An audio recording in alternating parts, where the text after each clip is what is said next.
Good morning. My name is Councillor Vicky Slade and I'm welcoming you to the Cabinet meeting for Wednesday the 9th of September 2020. Apologies, we're about 60 seconds late. We have just had the regular fire alarm, so I didn't want to disturb everybody with that. The Cabinet meeting this morning will be taking place under the virtual meeting rules. So I am just going to read out the details so that we all know where we are with that. Please note that this meeting of the Cabinet is being recorded by the Council for live broadcast and will be published on the Council website for a minimum of 6 months. In order to ensure the meeting is managed effectively, please could everyone present following the ground rules for speaking. Only speak when invited to by myself as chairman. State your name before speaking if you have not been introduced by name. Some people may need to dial into the meeting and will therefore not have the benefit of the visual. Please mute your microphone when you are not speaking, and if you would like to speak, please type RTS, which stands for Request to Speak, in the instant message conversation panel on the left-hand side of your screen and click the arrow button to send. Please note this panel is visible to all parties. If you are able to, it may be helpful to indicate the particular issue you wish to speak on in order to maintain the flow of the meeting. If there are any recommendations moved that require a formal vote, these will be carried out by myself as chairman, asking for a response of for or against from each councillor on the Cabinet. If a vote isn't required, we would tend to go with the is there any dissent? If there is no dissent, then that's when we would go to a vote. Finally, please make sure that background noise is kept to a minimum as far as possible. If you are able to wear your headphones, that is a useful way of dealing with that. Mobile phones and other devices should be switched off or turned to silent for the duration of the meeting. So back to the formal agenda. Agenda item 1 is apologies. We do have apologies from Councillor Allison, who is still unwell, and Councillor Rice will be joining us at 10:30 as she's been called to an urgent outside of council meeting. Sarah, do we have any other apologies?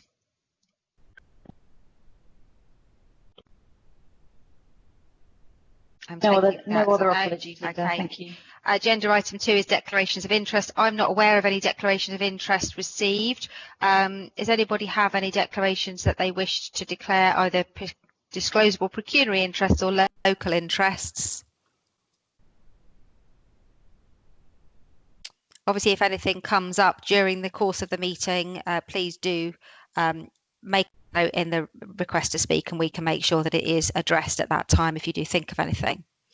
That brings us on to agenda item 3, which is the confirmation of the minutes of the last meeting. I'm happy to propose that these minutes are a correct reflection of what happened at that meeting. Do I have a seconder? Yes, Councillor Mark Howell. Thank you for that, Councillor Howell. Is there any other comments or any issues on those minutes that we need to address? If not, I will take that as assent, and we'll get them signed off at some stage formally with my signature. That brings us to agenda item 4, which is public issues. So for clarity, in order to ensure that public issues can still be addressed while meetings are held under the COVID-19 local authority meeting regulations, all public questions, statements and petitions will, wherever possible, be circulated to Cabinet prior to the meeting, and responses to questions will be published on the Council website and referred to in the meeting. We have had 5 public statements at this meeting. They all relate to agenda item 12, which is the Public Space Protection Order.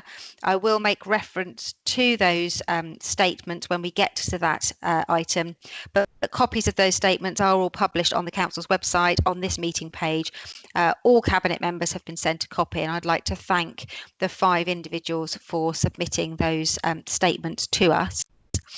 We have not had any questions or petitions that have been tabled in time or under the rules for the meeting. So there are no other public issues that I'm aware of. Agenda item 5 is recommendations from the Overview and Scrutiny Board that are not otherwise on the agenda. Councillor Broadhead, I wonder if you could just confirm, I'm not aware of anything. Do you have any other items that are not on the agenda? Thank you, Chair. No extra items. All of them are related to Cabinet-related items, which we'll deal with in due course. Thank you.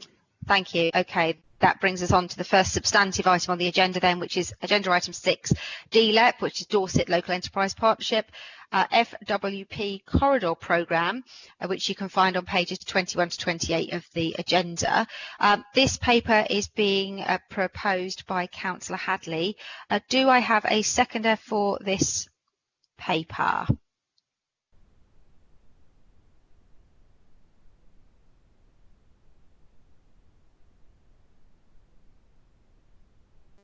Do I have a seconder? No, if I don't have a seconder, I'm happy to second this one as a board member of the LEP. Councillor, right, hang on a minute. Sorry, I've just had a message come in about somebody else wishing to speak. Can I just get some clarity here? Okay. I've not missed anything. Right. Councillor Broadhead, I'm not aware we've had any recommendations on this one, although there was a comment. So what my intention is to do what we normally do, which is we'll present the paper and then we'll come to you first for that comment before I go to the Cabinet members. So if you're content with that, I'll hand over to Councillor Hadley in order for him to present the paper. Thank you, Leader. As you said, this is the Ferndown, Wallersdown and Poole part of the Dorset Local Enterprise Partnership funded programme around international growth in the area, Ringwood Road and Wallersdown Road. There's two elements to this. One is to move some money around in terms of the funding that we've had from the LEP and how it's applied. And that's about spending money in this financial year in order to deliver the improvements along the Wallersdown Road on the understanding that as we have received different monies from the Transforming Cities Fund, that we will do the Ferndown to Poole elements under that programme rather than this programme. So this is around, as it says in paragraph 6, bus service improvements, cycling modal share, improving walking routes, including multimodal routes, so linking to bus in particular, accessibility improvements, and ensuring the effectiveness of the strategic route corridors. The ward councillors were engaged in the plans and have been through the detail. It's in the appendix, the plans of this route, and that's as suggested. Because of the level of this, I've literally just as we're starting the meeting was advised that we perhaps need to take this to council, though it is to note the allocation of the funding. I could perhaps get some clarity from our legal officer on that. Good morning. Are you happy? Thank you. Yes, if you could, please. Sorry, just had some further clarification. I don't know. I can see Adam's here. Do you want to? Can I? Yeah, can I come in here in the sense that just to provide the clarification, July Cabinet received a report 2019-20 financial outturn report, and that approved the £1.5 million scheme in the sense that it referred it to council, who then approved it. What Cabinet are actually being asked to do here today is approve the £500,000 environment to the Blackwater West Junction scheme, and that is a Cabinet decision. So this report doesn't need to be referred to council. Thank you for that, Mr. Richards. Can I just get clarification back from Ms. Ballingill as the Chief Legal Officer? Are you happy with that interpretation as well? Because this is for Cabinet decision, so it'd be really important to understand that we are making a decision on this environment as opposed to the overall total spend. No, absolutely. Adam and I were discussing this matter this morning, and it's subsequent to further investigation that Adam's now able to clarify that matter for us. Okay, thank you for that clarity. Councillor Hadley, did you have anything else you wanted to add on that before we actually go to comments and discussion? I guess just that this is the boundary between the old Borough of Poole and Bournemouth Borough Council, and it was always a difficult road because getting agreement on moving it forward was a real problem. So it's great to see it move forward. It's a very busy road. It's also a very high accident rates along there, so it's a really important scheme to get underway, and to get it done this financial year will be great. Thank you. It's also worth mentioning, isn't it, that if it's anything to do with the Dorset LEP, funding has to be spent by the 31st of March or it has to be returned, and therefore we need to make sure that we move any changes forward without further delay. Okay, Councillor Broadhead, can I just bring you in? You had a comment following the Overview and Scrutiny Board on this matter. Yes, thank you very much, Chair. Largely welcoming this proposal. This is obviously a very important travel corridor for the conurbation, and it's always welcome when we get money to deal with it. No formal recommendation for the board, except a general comment, which was that board members just wanted to ensure that ward councillors and also those in adjacent wards as well were consulted and kept informed in relation to any proposals which come forward to implement schemes as part of the programme. Obviously, there's a number of wards which back onto this area. So as obviously this is a moving beast and this will start to move forward quite quickly, and key engagement with those colleagues would be very much necessary on behalf of the board. Thank you. So can I just get some clarity there? I don't think this paper is actually looking for approval for any programmes. It's looking to move some money from an already approved programme which has been designed. The TRO is in place, all the pre-engagement has been done, where the spades literally need to go in the ground. So I don't think that comment is necessarily relevant to this paper. It's clearly welcome because TCF are all of the programmes under the Transforming City funds that will come forward going into the future will be done through full consultation. We actually have a separate website for it, but this is about moving money from one existing project that is underspent to another project that wouldn't be able to complete if we don't move the money. So just some clarity, can I just get that clarity from Councillor Hadley or Mr Richards, that this is about moving money from schemes that are already approved, not about starting a process of approving new schemes or designing new schemes? Vicky, if I can come in, yeah, my understanding of this is that this is looking for the environment of just over £500,000 from the £1.5 million that was allocated and approved by council following that report in July. Thank you. Okay, Councillor Hadley, did you have anything you want to come back on before I take it to other cabinet members? Just in terms of there is some detailed design work to be done, stakeholder engagement to be done. So the diagrams have been through early engagement with ward councillors, but there will be some further detailed design work to do. Okay, but we're confident that the money can get spent in the appropriate timescale. Absolutely, that's the intention. Okay. Does anybody have any request to speak on this item? Councillor Brown. Thank you, Leader. Yeah, I just wanted to welcome. It's very interesting to see the designs for the sort of Wallace Down Road. It is a very busy corridor, and as a ward representative for the Bearwood and Merley ward, a lot of our public transport and access to the sort of Bournemouth area for the residents in that area go along this corridor. So, yeah, the improvements to be greatly welcomed for cycle routes and for public transport. So yeah, I just really want to sort of welcome the project and hope it can get going as soon as possible. Thank you very much. I've got no other requests to speak on this one.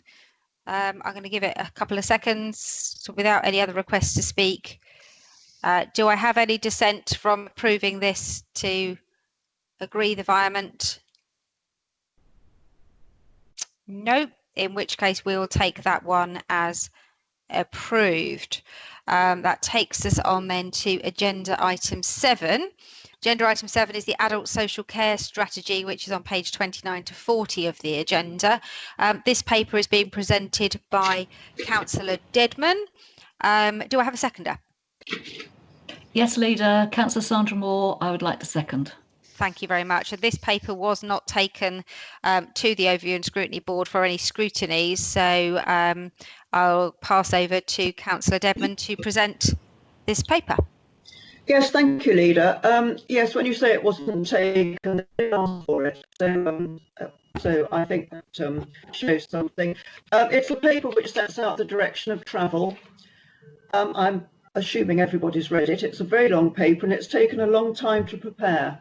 And it gives the priorities of the department. They were worked up after a huge amount of engagement with service users and carers and families, and 140 families alone completed the questionnaire, and other partners, and of course our own staff. And we also held really well attended workshops and I found this very, very valuable as a source of information. It follows, of course, and it takes a lot from our corporate strategy, and it obviously has all the national legislation embodied in it.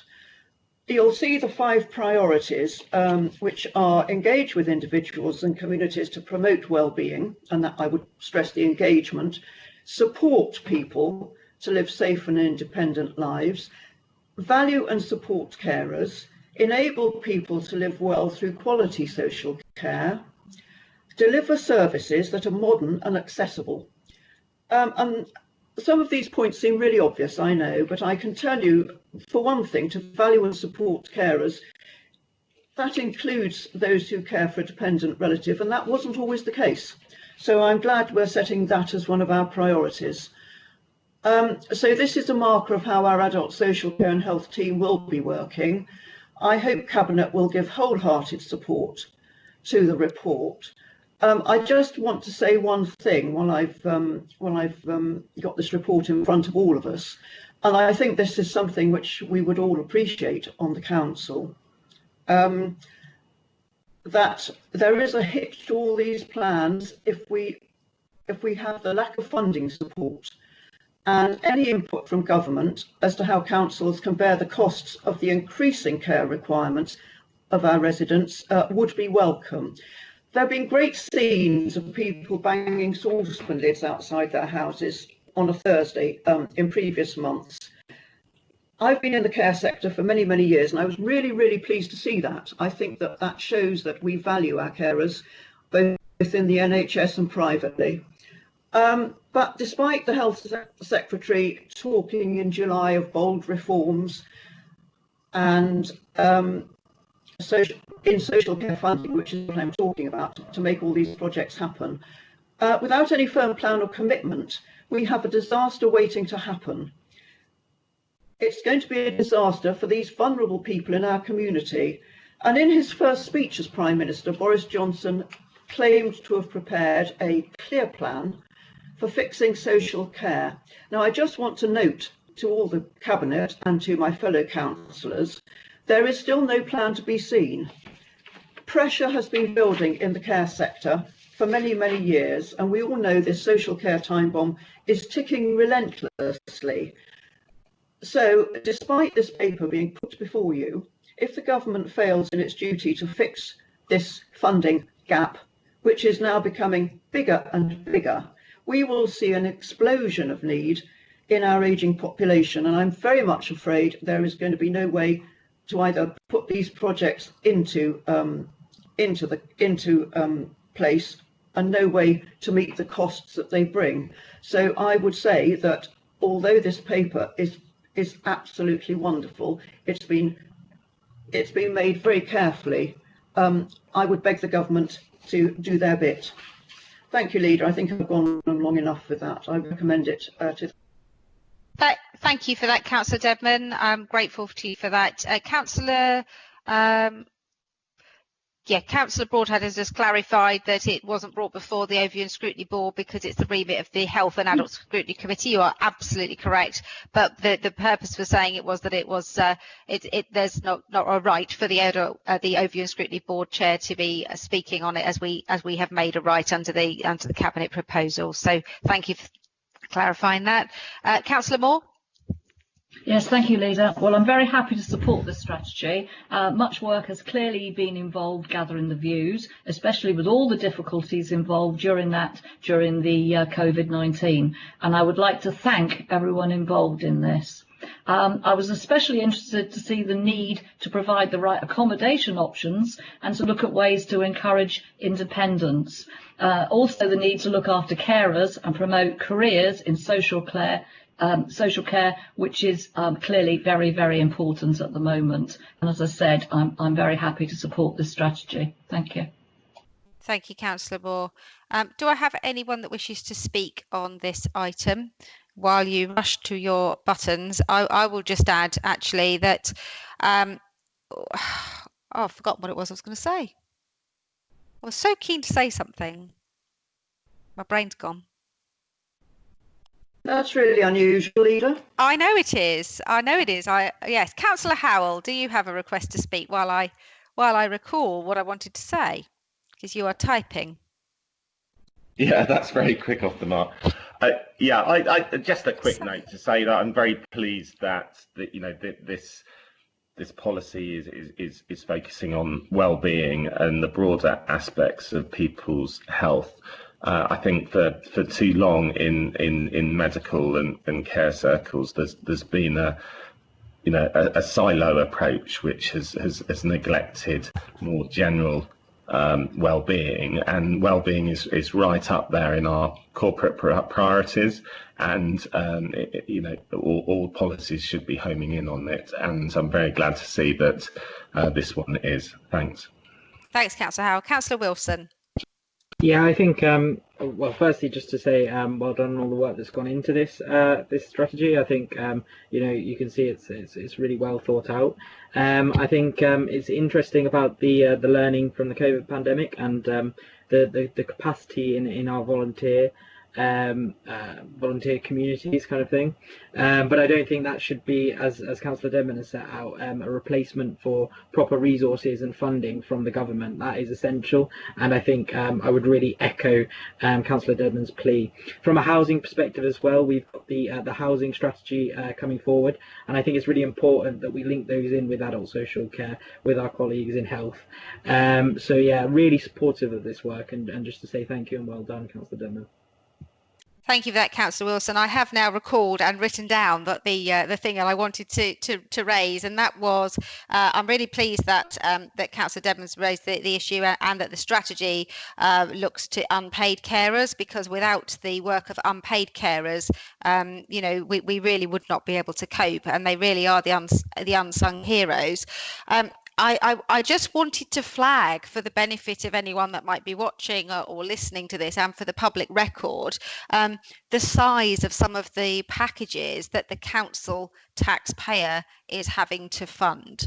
More and more often we are seeing that it is impossible for the council to be able to set secure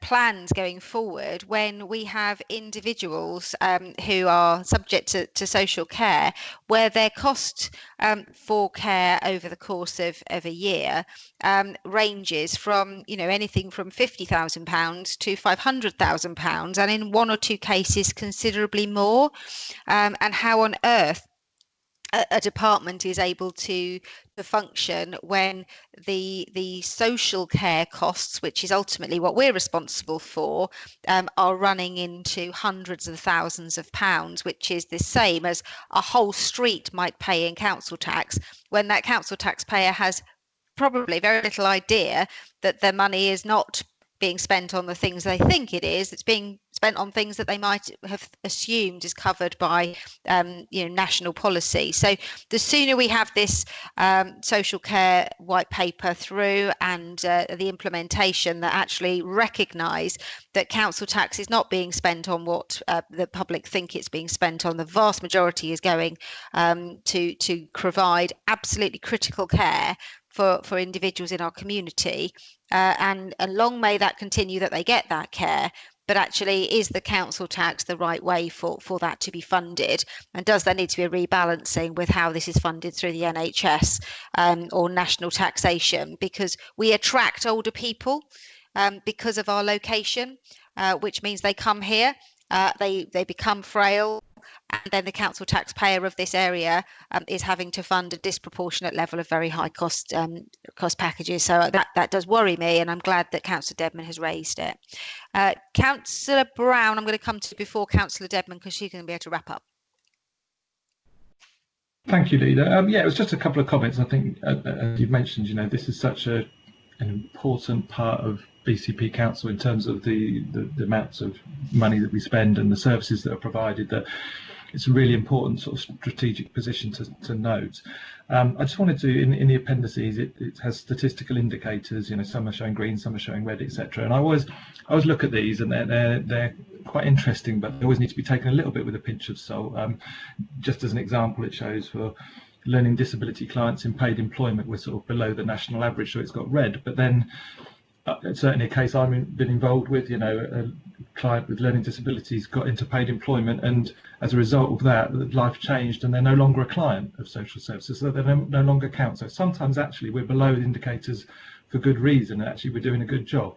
So it's always important to look at these statistics and understand the background to them, and whether actually, you know, it's sort of we're doing a good job or not. I think from what the leaders just said, actually, I just have a sense that there's a lot more public awareness now of adult social care services. Certainly I'm aware of it more in my own life, and I think because there are more people receiving these services, and with the ageing population, that actually local communities and the public are becoming more and more aware that actually how important these services are to individuals and to people they know and to families. So I think it's a really important strategic paper, and I wholeheartedly support it. Thank you, Councillor Brown. So I'm going to pass, got no other requests to speak on this paper, so I'm going to pass back to Councillor Dedman for any summing up and extra points she wants to make before we decide whether we need to go to a formal vote. Yes, well, I'd like to thank all the Cabinet members. I think that was very supportive. I totally agree with Councillor Brown. There are lies, damn lies and statistics, and what you see in red, green and yellow, what is it? Yes, the RAG ratings are not always what's happening on the ground. I would also like to pick up on the point that this all goes with fulfilled lives, and I think Councillor Wilson mentioned housing. Everything has to be done to help people. We are here to support, and I think that's what came out of this paper. The other thing is, Leader, I didn't properly thank all the people that had input into this paper, and as I say, there were a huge amount of people who are not directly involved in the department, but who did put their points, and I think that's why it's such a valuable document to set our strategy for the next 4 years. So I think that we are only asked to approve the strategic priorities of the adult social care strategy. It's in Appendix 2. I think we've all been through it, and I'd like to hope that Cabinet approve it. Thank you. Thank you for that, Councillor Dedman. So can I get a sense of whether there is any dissent from approving that as per tabled? If I hear no dissent, we will take that as read. I always like to sing a little song to give the right amount of time for people to comment. I have no dissent, so I think we're going to take that as unanimously passed. Thank you very much to Councillor Dedman and Jan Thurgood and all of the team in the adult social care who've made that possible. So agenda item 8, this is the performance management framework, which is pages 41 to 50 of the agenda item. I will be presenting and proposing this paper. Do I have a seconder for this one? Yes, Councillor Margaret Phipps, I'm happy to second. Thank you very much, and I've had clarity that we have no comments from the overview and scrutiny on this one. It did go there, but there were no recommendations, and I've also had confirmation for the public that Councillor Rice has joined us, so she is able to partake. She wouldn't have heard all of the discussion on previous items, so we'll count her as here from this item forward, if that's okay. Without further ado, I will just briefly introduce this paper. This framework sits alongside and complements the corporate strategy which we approved last summer and the delivery plan that we approved earlier this year, and demonstrates really where the responsibility and accountability lies for each area through implementation. It takes us right from what is down to the individual to be responsible for, right the way up to where the responsibility lies with leader and chief executive. And I think it's a really clear representation that the public can use. It's the other side of this paper is around the performance standards for 2021. It's been very difficult to be able to work this through in the time of the lockdown, where people haven't been working in ordinary circumstances. So where we would have hoped, firstly, that this would have come forward in late spring, so it was ready for this financial year. That clearly wasn't possible for a number of reasons, but it's also quite difficult to have that accountability level when people aren't in their normal place and in their normal job roles. So I think that for this year, those performance standards aren't going to be quite as you would expect. But now that we have this sort of pyramid of responsibility, it will enable managers and staff to be able to understand what sits where and to move forward collectively so that we're able to have a standard. It's part of the next stage, which is then looking at the performance standards. So what are the things that we would expect to be monitoring individuals and departments on, and that's coming forward to the next council meeting as well, with a view of where we were last year. But it will be possible then to use this framework to forward plan that into the next financial year. So this is really just the sort of starter for 10 to set the framework for management, and I completely support this paper. I hope that the rest of you will as well. So do I have any comments on this paper?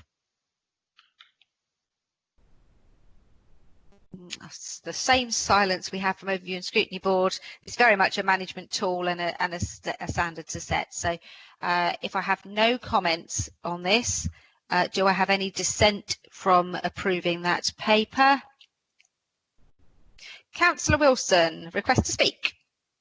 Yeah, I think it's just to say that I think I quite like the layout of it. You know, I think it is quite clear in being able to see who is accountable and who is responsible, and where that accountability lies. So I think that's quite useful in terms of if someone who isn't au fait with the council's setup was looking at it, they would understand actually this is the process and this is where the accountability lies. So I think yeah, I think it's a good piece of work. Thank you, Councillor Wilson. Councillor Brown. Thank you, Leader. It was just a brief comment. What I do like in the report is the number of references to the UN sustainability goals, and it talks in the report about the performance reporting progress against UN sustainability goals will be integral to the corporate performance reporting process. And if I might be so bold, I'd say probably without our Unity Alliance running the council, that may well have never been there, and I think it's an incredibly important thing to have within the performance management framework. Thank you, Councillor Brown. Okay, I've got no other requests to speak, so do I have any dissent from approving this performance framework for the staff to then crack on and use it in their work? No, in which case we will approve that. That is for decision, so that will now be implemented. This brings us on to agenda item 9, which is the Emergency Active Travel Fund Programme. So just for some clarity, the proposer of this report is Councillor Hadley as the portfolio holder. Do I have a seconder? Yes, Leader, Councillor David Brown. I'm happy to second the report. Okay, Councillor Brown's going to second it. And then before we do have a formal recommendation from Overview and Scrutiny Board, and we do have another councillor who has indicated they wish to speak in respect of the item. But before I do that, I'm just going to ask Councillor Phipps, after Councillor Hadley introduces the paper, I'm going to ask Councillor Phipps just to make a clarity statement so that we can just make sure that we've got it right with what the paper is actually saying, and then move to Councillor Broadhead, Councillor Hayes, and then to the wider debate. So I'm going to pass over now to Councillor Hadley. Thank you, Leader. So this is in response to the government requirements to consider the impact of the limitations on capacity of buses immediately following the COVID crisis, and trying to get to encourage people to walk and cycle by providing for them. So we had an allocation based upon that into two tranches. And tranche 1, this paper is to note the progress on the tranche 1 schemes, and we are still awaiting to hear whether we have the allocation or for tranche 2, but subject to that, to seek delegation regarding progression of tranche 2. There is a drafting error in the executive summary. It talks about Cabinet confirming retrospective approval for the submission. The submission was put in and signed off by the finance officer for the council. So that is incorrect. But the recommendations to Cabinet are correct. In terms of tranche 1, we were given 12 weeks to implement, 4 weeks to start, and 8 weeks to complete the works. And the guidance from the government was very much that it needed to be using using temporary materials, point closures where possible. If we were going to put in protected cycle lanes, they needed to be physically protected by barriers of some description, and a strong recommendation to use experimental traffic regulation orders where we needed to, which involves a 7 days notice period and then consultation over the 6 months of experiencing the change. And this was because of the urgency, and as I say, it was specifically around the limitations of public transport and trying to ensure we didn't get complete gridlock from the return to school and to work being entirely people jumping in cars where they might have previously been going by other means. Because we opened our consultation pretty much at the point of the notice, we did get some fairly strong views represented back to us. So we have deferred some of our schemes. I think it's important to note that this was a national scheme, and that other places have equally found issues with that. But our office advice was that consultation wasn't possible in advance because of the 12-week window that we were given by governments to act, and that would have taken most of the available time, not least because they still have to design something to be consulted on. And it's fascinating to read in the papers on Sunday that the Secretary of State is now using the same threat of withdrawal of future funds to do quite the reverse, to say we've got to consult. It was very much a government led process. In terms of tranche 2, we have more time to implement. We have till March 2021 to commit the funds, and we intend to undertake engagement with ward councillors and members of the public on the schemes that are in place. We've specified general areas with the details of those to be consulted on. So the summary of the schemes under tranche 1 is in Annex A. As I said, some of those have been stopped because we've felt we needed to consult more fully. However, they are not guaranteed funding because effectively we are awaiting our funding for tranche 2. And in Appendix C, we have the outline areas for tranche 2. Thank you, Leader. Thank you, Councillor Hadley. So I'm just going to pass to Councillor Phipps and just for some clarification. Okay, well, thank you very much for the opportunity to speak on this. I just wanted to make it clear that from a Christchurch Independent Group perspective, and we've got 6 out of 8 councillors in Christchurch, that we understand that this indicative schedule of schemes has been submitted for the second tranche bid, and we've reviewed the suggested schemes in Christchurch. And I just wanted it minuted that we are unhappy and have decided really that the town centre scheme with point closures, we're not very keen that it should be pursued in Christchurch. We are happy that remaining schemes will be considered in line with the Minister's recent announcements over the weekend, but we just don't think that the one suggested for Christchurch will work locally. But I want to emphasise that the tranche 2 bid, I think has been said, is for funds for a programme of work across BCP and not for funding approval of these specific schemes individually. And in that context, I want to be clear about the Christchurch Independent position. And I don't think that is going to undermine or change the BCP-wide bid, but just makes it clear on the Christchurch Independent position regarding that one Christchurch scheme. Well, I hope that's clear. Thank you. Thank you, Councillor Phipps. Councillor Hadley, did you just want to clarify that, or are you content? Absolutely, Leader. As I said, we have time to do it. It's the way we would have preferred to do tranche 1, but we just didn't have the time available under that. So yes, we will work with people in the areas that want to move forward. Thank you. Okay, so I'm going to pass now to Councillor Broadhead to give us the recommendation from the Overview and Scrutiny Board from last week. Yes, thank you very much, Chair. Well, the good news first, it was obviously predictably a very long and robust discussion about this, but from a very positive view, there was, I think, a unanimous agreement for most of the board that the actual emergency active travel programme itself is a good thing, and particularly as we emerge from the, or continue to deal with the COVID pandemic, anything that we can do to help sustainable travel is obviously positive. That's the good news. The bad news is that we've got got two recommendations to come forward here. One of which is looking, I would say, looking backwards. The second of which is looking a bit more forwards. And both of them deal with that crucial point about consultation. And Councillor Hadley makes the point that, of course, we were acting very swiftly here, and it would have seemed to be a little bit too much trouble to do consultation for Tranche 1, and there wasn't enough time. But I think we need to be very clear that these schemes were concocted and brought up in June. Many ward councillors in particular were not made aware of the schemes until August, or until just a few weeks before they were due to come in, and in a number of circumstances were told that they were not allowed to share that information onwards for any consultation of their own, which has caused a lot of angst with many councillors. I think had that consultation been done, had those key discussions being had with ward councillors, key businesses, key residents groups perhaps, we would not be in the situation where we have so many U-turns and so many deferrals of these schemes, which at last count is either, I think, 6 or 7. So there is a really strong view that, you know, in that 2-month period, not only should conversations have been had, but also that would have been productive and we could have been in a much better position here.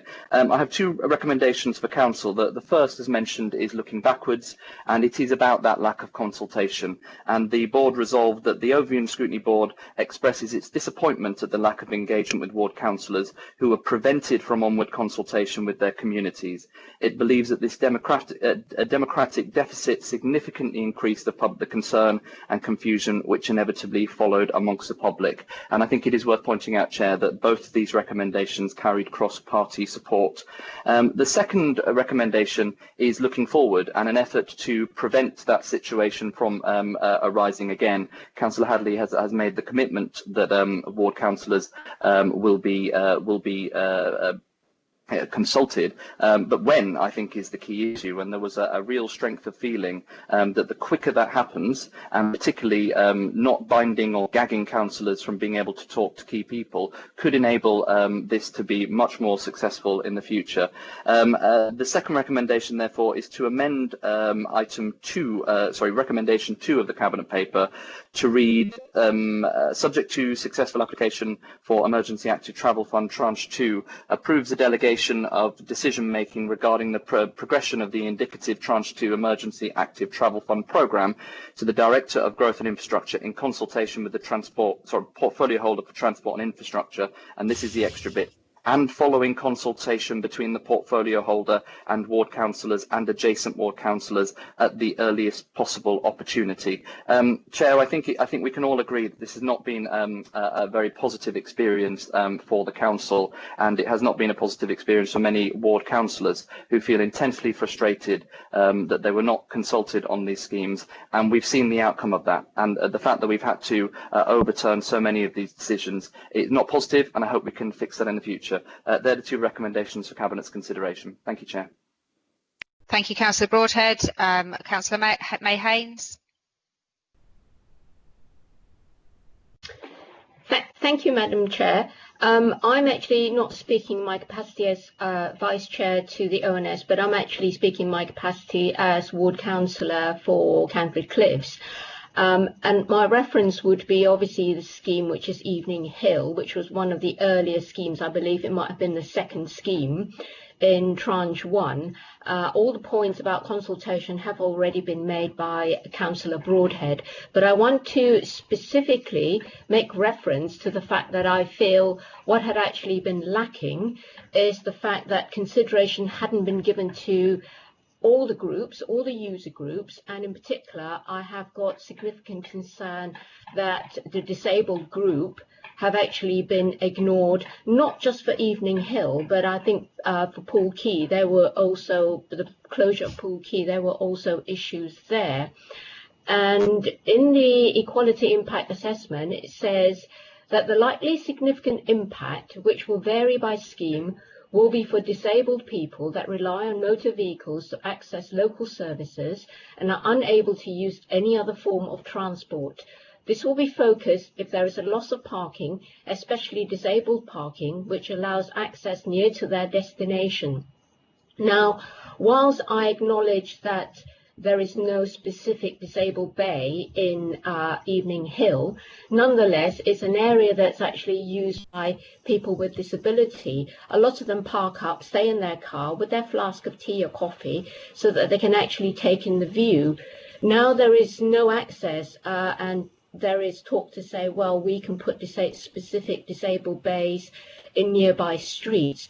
But I think the issue there is that all the other alternate parking is actually on the opposite side of what is actually quite a busy road, and the nearest safe crossings are actually not that nearby.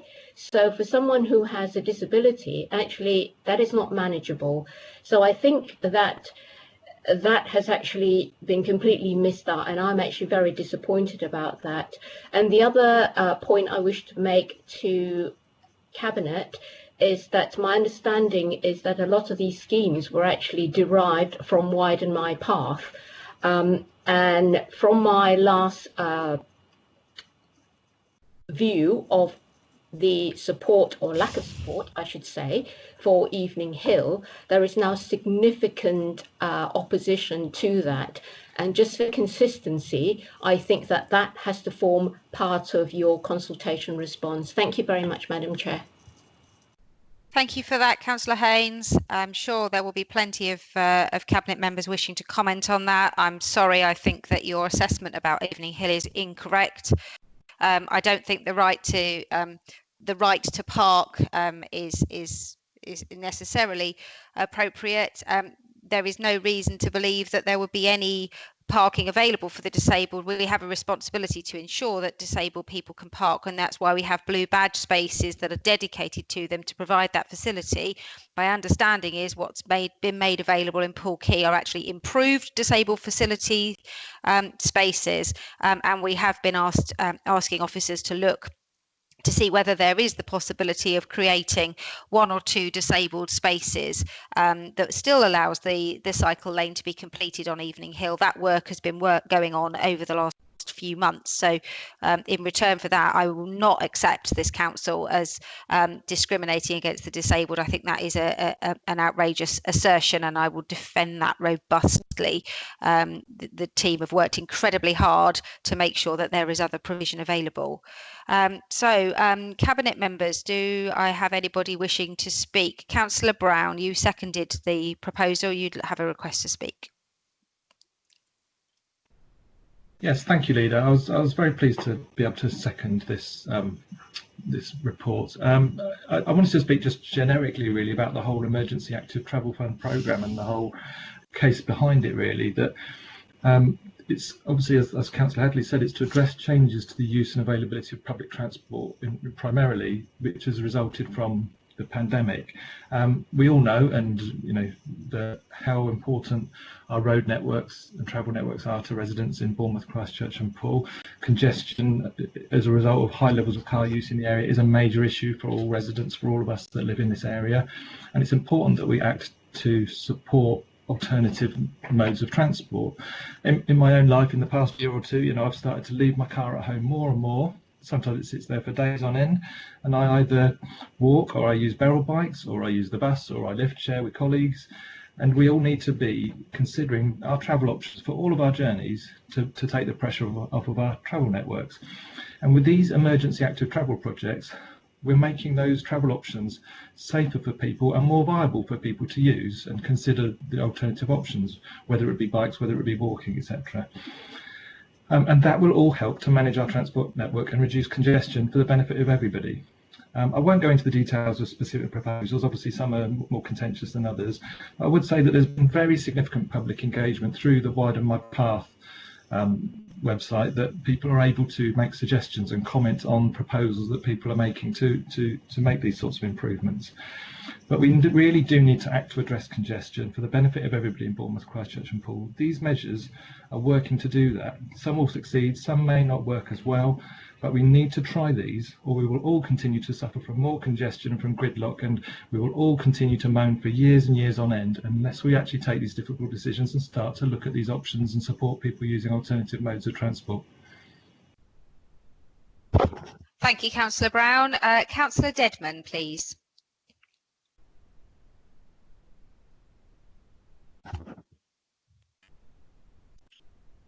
Councillor Sorry. Dedman? Yeah, sorry Oh, for the delay. Sorry for the delay. My fingers weren't as fast as I hoped they would be. First of all, can I just pick up on something the Chair of Overview and Scrutiny said? I'd just like to stress that we are not emerging from this pandemic, and I would like to get that out there. The pandemic is still roaring on, Councillor Broadhead. So we really need to know that, and I'm sure he realises that as well. On this particular project, I think it was a government project. I think it's, and I know it's due to the pandemic, and I hear what everybody says about the actual project. I'd just like to say that the way it's been handled by the government end of it reflects basically their abysmal handling of the pandemic in general. I think it was there were a lot of mistakes made, and I don't think that the BCP should be pilloried for what they've done. So I think they fulfilled the government's requirements. And yes, Councillor Broadhead, yes, you did erect that. Thank you. Thank you, Bill. Thank you for correcting the Councillor Broadhead's comment and making it clear that he did revise that comment. I wouldn't want people to think that the next headline is Councillor Broadhead says pandemic is over when he hasn't said that. That would be really unfortunate and very unfair to have that. Councillor Moore, please. Yes, thank you, Leader. Well, it does seem to me that a major problem with this tranche one of this government-funded scheme is that it asks residents to use what I call a try before you buy approach. Try before you buy is fine for retail, because many of us wouldn't want to buy a pair of jeans without trying them on first. And I don't mean to minimise the significance of these schemes, but just seek to use an analogy which is easy to understand.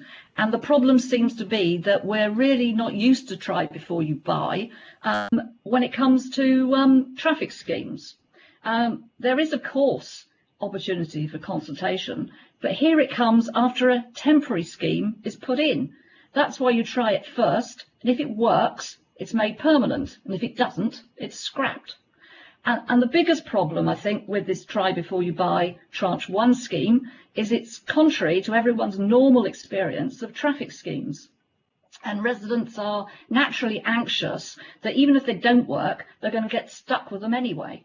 But they're being created with bollards and planters and other bits, and everything is easily removable and nothing is permanent about them.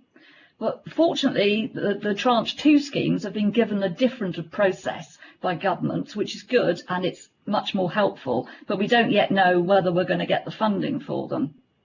But don't forget, all these schemes were worked up from suggestions taken from members of the public and prior to and during lockdown.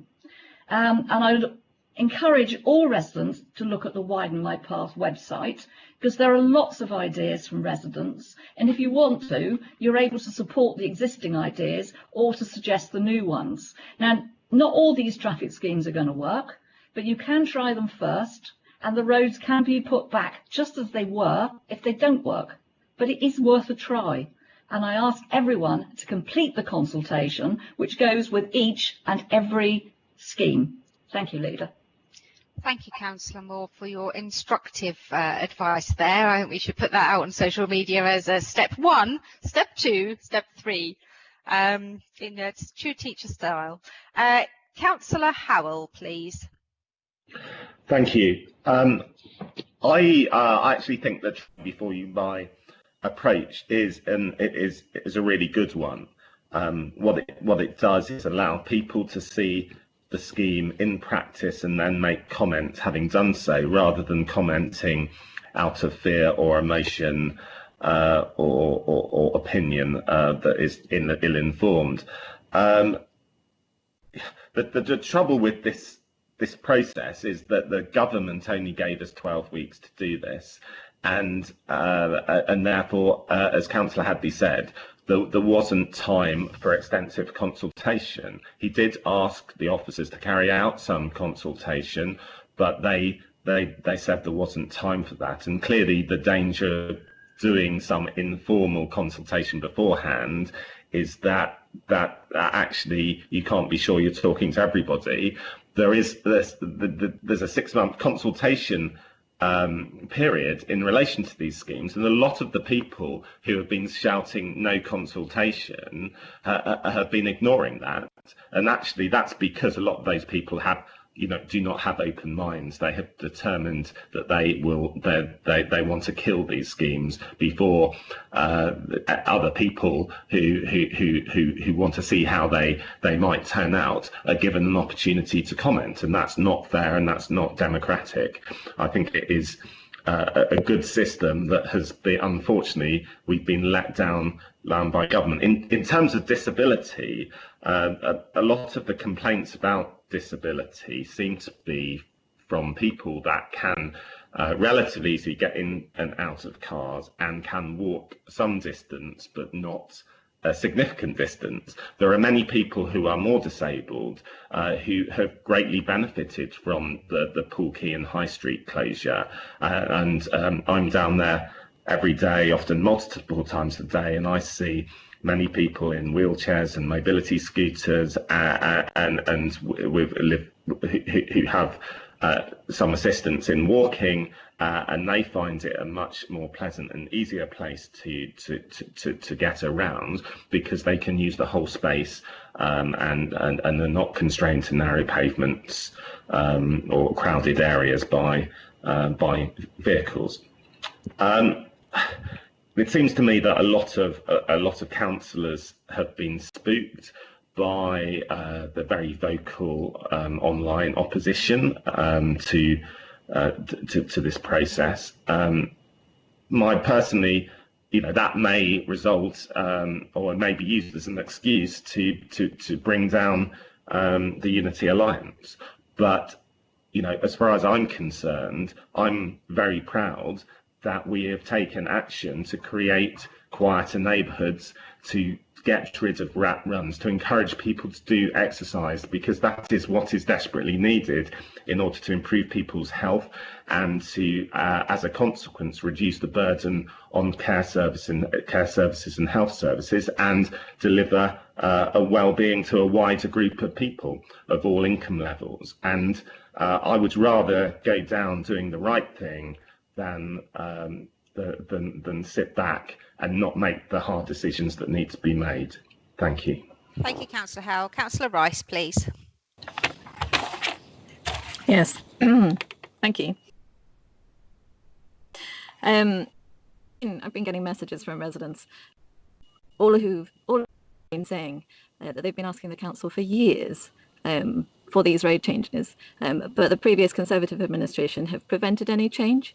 So therefore, I just completely disagree with Councillor Broadhead's statement that I think he said that this has not been a positive experience for the council. Actually, I just find that finally, after all these years, residents have been asking for change, have actually listen to them and enable the change so that they can see what it's like, and then they can decide whether they want to keep it or not. I would just like to highlight our particularly vulnerable residents. We have elderly disabled residents that can now cross their own street to go to the shop and see their neighbours. It is so easy to forget these type of residents because they're not on social media, they're not writing to councillors, they're not on email, and they would previously have feared for their life. There is plenty of research to support this, and evidence from our own residents. I am proud of how the council has gone out of its way to think about them, and I'm sure Councillor Broadhead would agree that it is extremely positive that where some of the schemes have been implemented, our most elderly are now able to live happily, and I'm sure they would be jumping for joy if they were able to at the age of 90. Thank you. Thank you, Councillor Rice. Councillor Phipps, please. Hello. Yeah, just very briefly, really. Just want to agree with other cabinet members here that, we must not forget that this is a government scheme which has not been well received actually in many places, not just in BCP, but all across the country. And that resulted in a government U-turn at the weekend by making a statement that actually they realise that some of these things, their policy isn't working. All we have done is follow government policy, and we are actually listening, because some schemes where they have not been well received, we have shelved them. I just want to make that clear. This is government. Thank you. Thank you, Councillor Phipps. Okay, I've got a couple of comments to make while I'm speaking. If there's anyone that's not spoken that wishes to, then from Cabinet members, just shout. I think the thing to just point out is that 25% of people who live in BCP do not have access to a car. You know, a lot of elderly people rely on buses. A lot of young people could not afford a car, and lots of people in more vulnerable family groups don't have a car either. So we're actually addressing this that will benefit every single one of the human beings that live in this area, not just those that are lucky enough to own a car. I just want to go back to something that was said to me when I sat in Ovian Scrutiny about a year ago, when this council was being criticised for not being ambitious enough when it came to sustainable travel.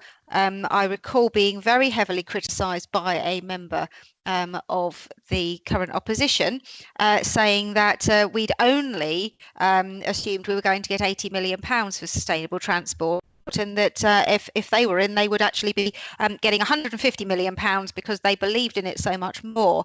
And I think what we did in May, at the time that we were just emerging from lockdown, having been asked by the government to look from the end of April at how do towns and cities across the country help people create more space before this scheme came out in May, we were asked to put forward a bid, and our bid was ambitious, and as a result we were one of very few councils who were awarded more than we had bid for.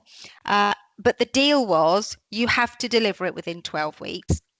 And if you don't deliver what you say you're going to deliver, there will not be money in phase 2. The phase 2 money has not yet come through. The bid is in, but the bid is dependent on delivery. So I do find it quite ironic that, having been criticised for not being ambitious enough in sustainable transport, that the Conservative government give us a scheme for sustainable transport and ask us to deliver it in a certain circumstance, and then we're criticised for doing exactly what that is. The other thing we're criticised for quite regularly is that traffic regulation orders take too long, that people who want some changes to where they live, traffic calming, zebra crossings, 20-mile-an-hour zones, modal points, it can take years to get them, because the TRO process, the legal process that is set up to take years. And very often the parents who campaign for schemes in their area to prevent their children being knocked down, their children have left school by the time they come together. So this is an opportunity, as other members have said, is to try before we buy, to see whether they work at exceptionally low cost. You know, the Southbourne Overcliff scheme had about £12,000 attached to it in infrastructure. To put in something like speed humps and a reduced speed limit would probably take hundreds of thousands of pounds. So there's no way that any council would consider spending hundreds of thousands of pounds on a scheme that might not work. But £12,000 on a removable scheme that can then be taken elsewhere seems a completely sensible thing to do. And I just want to challenge the gagging suggestion. For clarity, when the ward councillors were advised, as they have been across the board, of schemes that are being worked up to make improvements in their area, they were sent engineering drawings which are not finished, not approved by corporate comms, not clear. Some of the schemes we couldn't understand because they are engineering drawings, and when they were shared at the request of myself and the portfolio holder to make sure that ward councillors had that advance information, they were asked not to share the details with their members sorry, I slipped there, they're not the members of their own supporters, but the wider residents at that time, but for their benefit, so that they could actually share how they, as the democratically elected representatives of their community, felt it might be received. So we were in a position to potentially make changes. with the actual public documents actually being prepared by people whose job it is to prepare public consultation. So I completely object to being suggested that we have gagged anybody. We simply did what happens with all papers that are for councillors. They are provided to councillors in advance of the public in draft form, and if there are problems with those papers, then that can be addressed before it goes out to the public. We don't publish our agendas for council meetings in advance of them being shared with ward councillors. If the council is putting forward other things in wards, generally speaking, ward councillors have that information in advance and actually very often make changes to them before they go to the public. So to suggest that we're suddenly gagging people is a pure political ploy, and I find that incredibly offensive. Finally, I just want to say that some of the schemes have been withdrawn, and I am very happy to accept that these schemes were put in at a time when we were still living in lockdown conditions, or we were coming out of lockdown conditions when shops were closed, pubs were closed, schools were closed, and the behaviour of people was very, very different. It is unfortunate that some of the schemes that perhaps might have benefited people in May and June weren't scheduled in the order of process to be done until August, and therefore the huge benefit wasn't seen. But they were done, they were set up in May, and we have looked at them and said, actually, the huge benefit around some of these schemes could have been felt earlier. They now no longer have that benefit, and it's right to remove them, change them, or to look at them from a different direction. Southbourne is a prime example. Actually, what's needed is a much bigger scheme that will probably cost 100,000, and with a budget of 12,000, what was going to be presented was not going to achieve what the residents want. So it's right that we look to actually suspend that and find what is going to work for an area to deliver the outcomes that we wanted to deliver. So I'm really disappointed that councillors have, rather than talking to us when they're given the information, about what's coming, instead of doing that, they've developed glossy leaflets and delivered them through doors, when it would have been far more useful to actually contact the portfolio holder and the officers, ask for a meeting, and actually sit down and talk about how we move this forward together as a council, because our children deserve a clean future where they are not stuck in traffic. 20% increase in traffic journey times in the last 9 years. If that goes up again in the next 9 years because we don't deal with this properly, then that is not going to be good for business, for residents, and for health. So I support the emergency active travel schemes. I take on board that there have been some delivery issues. I think it's unfortunate that the government set up councils to fail in many cases. I'm proud of the schemes we have got in, and I hope that all of those schemes that have gone in, where we are receiving huge amounts of support from residents who are benefiting from them, will continue. They will continue, and public will benefit. So I'm very happy to support this paper. Councillor Hadley. Thank you, Leader. Yes, I think what you just said is really important, because actually this is a universal problem, and every urban area in the world has this issue of there is not physically enough space to just continue to allocate more and more space for the car. It's a very inefficient way of moving lots of people around, and public transport, walking and cycling are much more efficient, and that is why people in all legislations everywhere in the world are doing this. The government will like to try.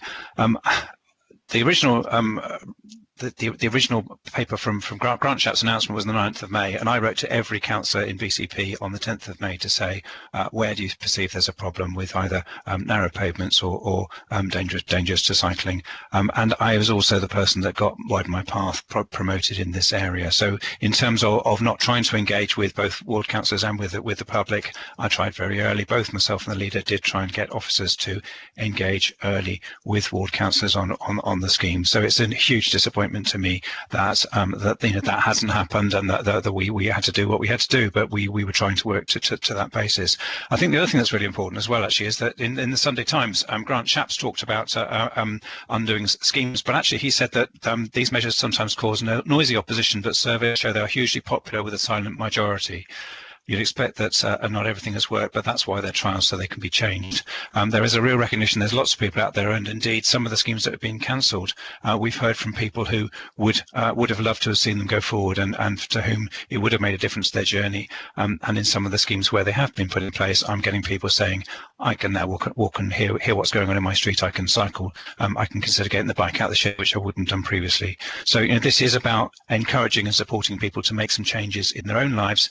We all rush about. We're all very busy, but actually, should that be at the expense of kids who clearly can't drive themselves, but can't play out in the street, can't socialise and do those sorts of things. So those are the things we're trying to support.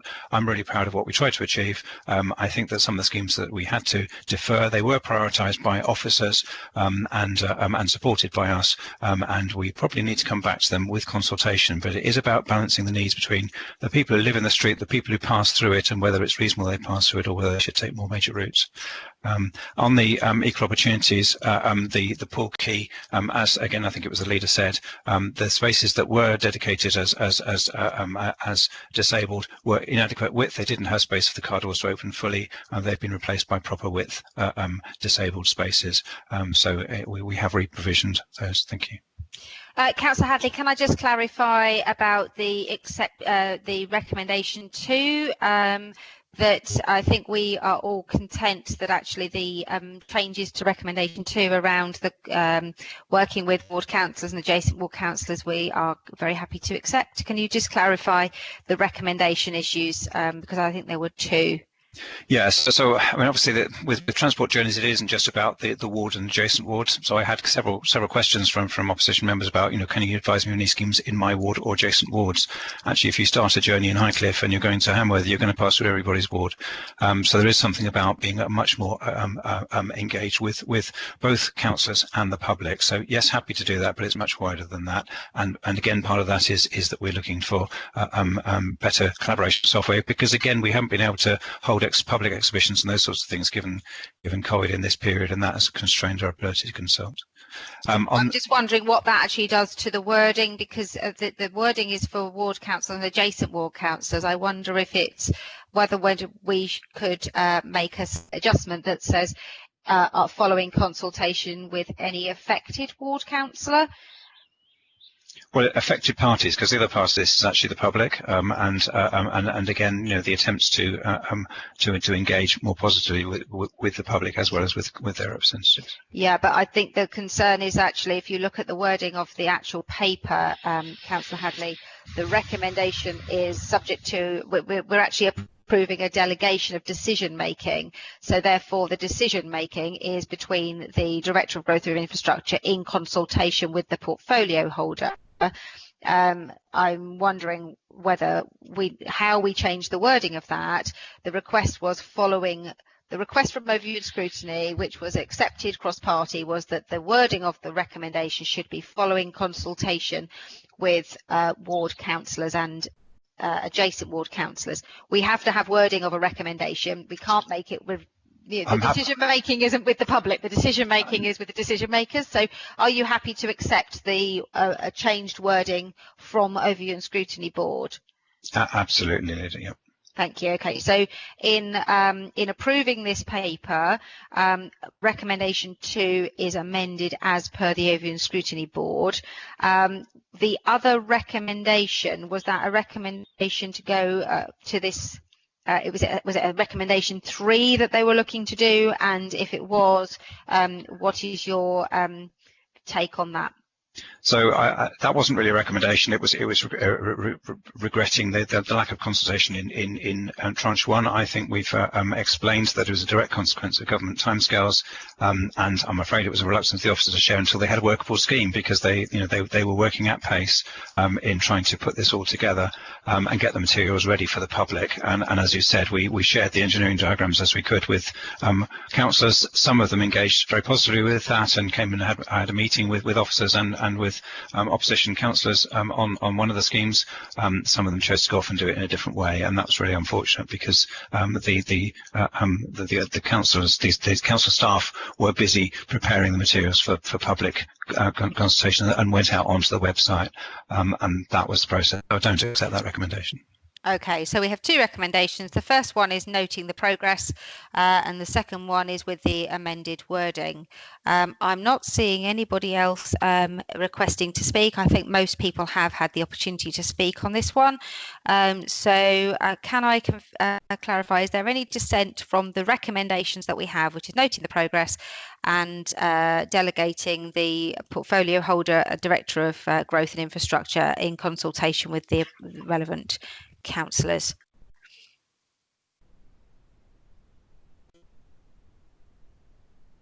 I'm seeing no dissent, so without any dissent, I am going to take that as accepted unanimously as it is. So thank you very much for that, Councillor Hadley. Appreciate your time on that. It was a big piece of work. Agenda item 10, Bournemouth, Christchurch and Poole parking standards supplementary planning document. This one is being proposed and presented by Councillor Margaret Phipps. Do I have a seconder on this one?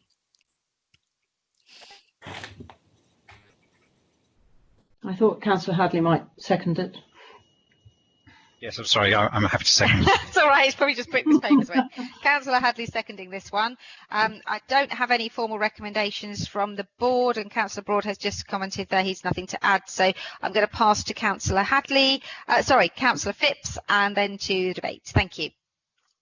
Okay, thank you very much, Chairman. Well, this is a draft parking standards supplementary planning document, and the point of it is it sets out to harmonise previous documents so that we have consistency across the new BCP Council. It has been extensively discussed by a cross-party working group before being drafted.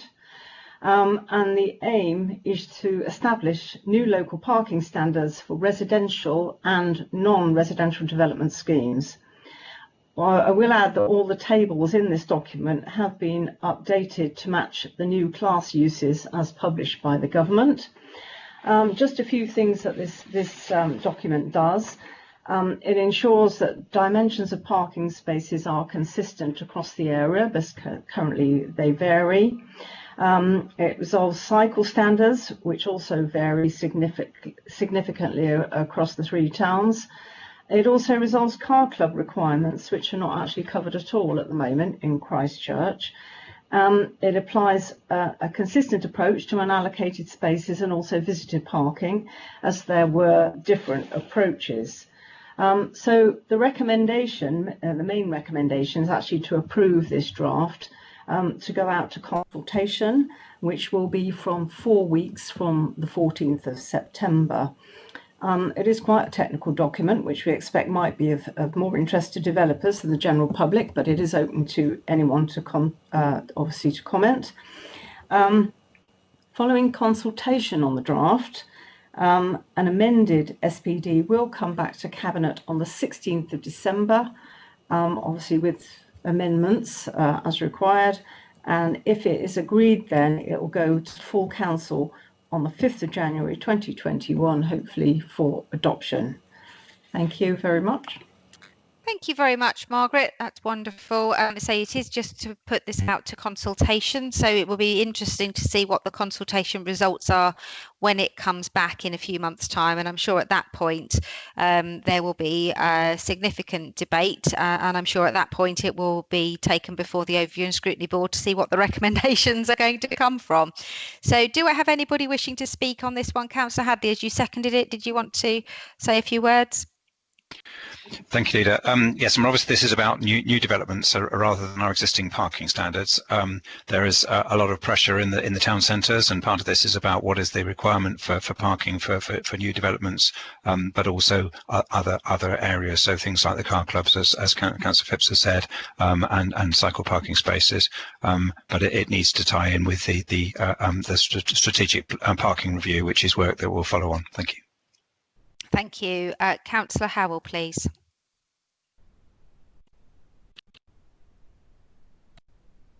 Thank you. Yeah, I just welcome this paper, and I just a general.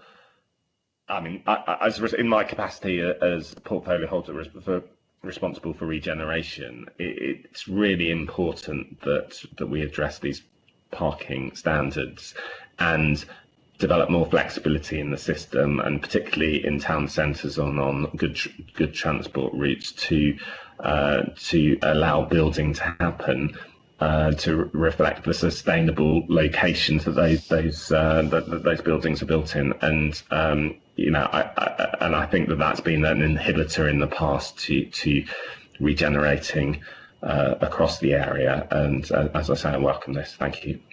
Thank you, Councillor Rice.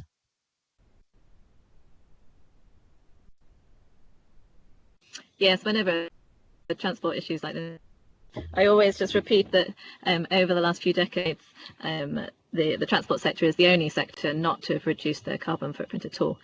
So I really welcome this paper, and it seems crazy that we have been building houses and flats in the past in really central locations and then forcing people to pay for the parking provision as well. So yep, in general, really supportive of this. Thank you, Councillor Wilson. Thank you, Leader. Just on the last item, unfortunately, I didn't get to speak because I had neighbours doing some construction work, so I didn't want the public to be hearing that. But I just wanted to say that I was fully supportive of everything that was said during the debate, and I think you spoke very eloquently, Leader. So thank you for that. With regards to this, I'm very happy to see it come forward. I know a lot of developments we've brought forward. So some of the questions has been around, well, can we drop some of the parking in terms of getting more homes, and obviously we're often constricted in that. So yeah, very welcome this very much. Thank you. Thank you, Councillor Wilson. Do I have anyone else wishing to speak on this? No, I say, well, it's going out to consultation. We're coming back to Cabinet in a little while. I would strongly encourage people to engage with that consultation, because this will have a massive impact on how our towns look in the future. I think it is worth noting that the timing is interesting, as we see that the future of town and city centres is changing dramatically. The permitted development rights will also enable lots of people to convert properties in the middle of towns that have never been homes before. And I was talking to some people yesterday about the future of town centres, and saying the thing that we don't do with town centres is we don't talk about the town centre as a neighbourhood in itself. We talk about it like it's a town centre that we go to and leave, and actually what they will become over the next decade and more is a new neighbourhood, and we need to make sure that that neighbourhood is pleasant for the people to live in, as well as for other people to visit. And at the moment, the balance seems to be around how people get there and get back as quickly as they can, rather than how people live it. And that will be quite interesting to see, balanced with the parking services review, how we bring these two pieces of work together. So nobody else is requesting to speak. Therefore, we'll take it to, do we have any dissent from sending this out to consultation? No. In that case, that is passed unanimously and takes us on to the next item. That's agenda item 12, which is the Public Space Protection Order, which is abbreviated to PSPO. You will hear us talking about PSPO, so that is what it stands for. I will be presenting. Oh, I'm sorry, Councillor Rice, did I miss something? Yes, I think my paper is next. Oh, I'm so sorry. It's just a small matter of I was so keen to get to the PSPO. Thank you so much. Let's step back then. Agenda item 11, Waste Services Policy, which is on page 145 to 168 of the agenda. That's being presented and proposed by Councillor Felicity Rice. Do I have a seconder for this paper? Yes, Councillor David Brown, I'm happy to second this paper. Thank you, Councillor Brown. Now, this did have a formal recommendation from the board. The board last time was actually chaired by Councillor May Haynes. Councillor Broadhead wasn't, he may have been present. He wasn't officially present because he was unable to get decent connection. So I think Councillor Haynes is going to be speaking on this one with the recommendation of the board. So I will pass first of all to Councillor Rice to introduce it, then I'll pass to Councillor Haynes before taking it out to the Cabinet for discussion. So Councillor Rice, please. Yes, thank you very much. This paper demonstrates our commitment to harmonising waste policies across BCP Council. As you can imagine, there is a huge amount of variation across the 3 towns because of the 3 different preceding authorities, and there are differences in bin size, bin colours, types of collections and other variations. This paper shows that we are bringing the green bins in Bournemouth to the same size as Poole and Christchurch. We're offering the best service and the clearest communication we can for all residents, along with efficiency savings due to the standardisations of bin sizes through this policy change. We are also able to introduce battery collections in Poole in keeping with the existing service in Bournemouth and Christchurch, and we are introducing an improved reusable nappy service scheme to all 3 towns. Nappies are made from single-use plastic. Not many people know this, so it is excellent to be able to offer this service. We will be continuing the charging system that Bournemouth has been doing successfully for the last 12 years, harmonising that to Poole and Christchurch. I appreciate that charging is often contentious, but I can assure members that in line with the current approach in Bournemouth, there will be discretion for residents in receipt of benefits, and also if bins are lost during collection or damaged through the collection process. And I will be discussing that in more depth a bit later. I am pleased that all councillors were able, well, many councillors were able to attend a briefing on our waste services, because there are just so many different aspects to it. And this is one big step forwards to helping to align waste policies across BCP.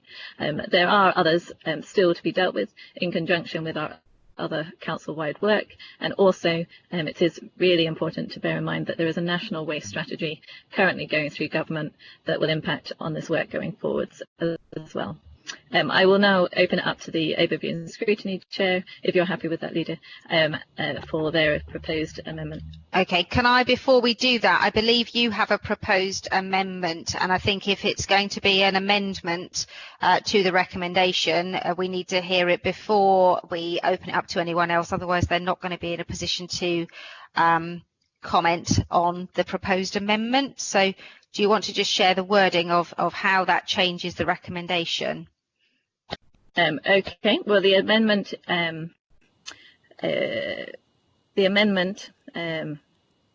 that I would like to propose looks to enable the policy to be workable for officers to deliver. But I understand the points that were made during Overview and Scrutiny. So therefore the proposal of the amendment would be to add a final bullet point to recommendation B and propose Cabinet approves that where bins are lost during collection or damaged through the collection process, officers will use their discretion and the replacement bin may be provided free of charge. I would also just like to clarify that the list for the means tested benefits was slightly out of date in the paper, and does actually include income support, income-based job seekers allowance, income-related employment and support allowance, pension credit, guarantee credit, universal credit, housing benefit and council tax support. Thank you for that, Councillor Rice. That's good to have that clarification. So I believe that Councillor Broadhead, as Chair of the Overview and Scrutiny Board, is going to present the recommendations of Overview and Scrutiny. So I'm going to pass now to Councillor Broadhead. Yes, thank you very much, Chair, and thank you to Councillor Rice, who has preempted the recommendation and accepted it, which is very positive.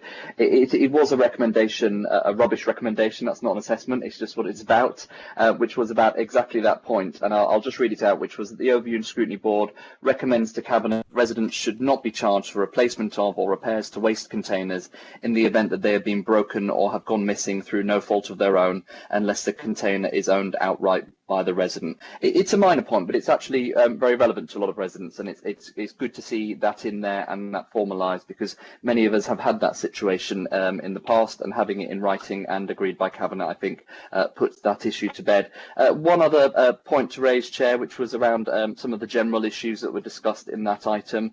There were some differing views from board members in relation to a number of issues, such as ownership of bins, replacement costs, costs of services for garden waste collections, bin sizes. It's obviously a very important issue with lots of different views on, and the board just wished to express that all of those matters are taken into consideration for decision before a decision is raised, and further decisions. It's obviously we've got some work to do to harmonise these services. It is quite important to councillors, but very important to residents as well. And just a plea that those, as I'm sure they will be, are kept in mind as well. Thank you, Chair. Thank you, Councillor Broadhead. Councillor Councillor May Haynes. Merged your names there. Can I bring you in next, please? Yes, thank you, Madam Chair. That's a new one. I've been called lots of different things, but that's a new one. I just wanted to add a very quick comment to say I welcome the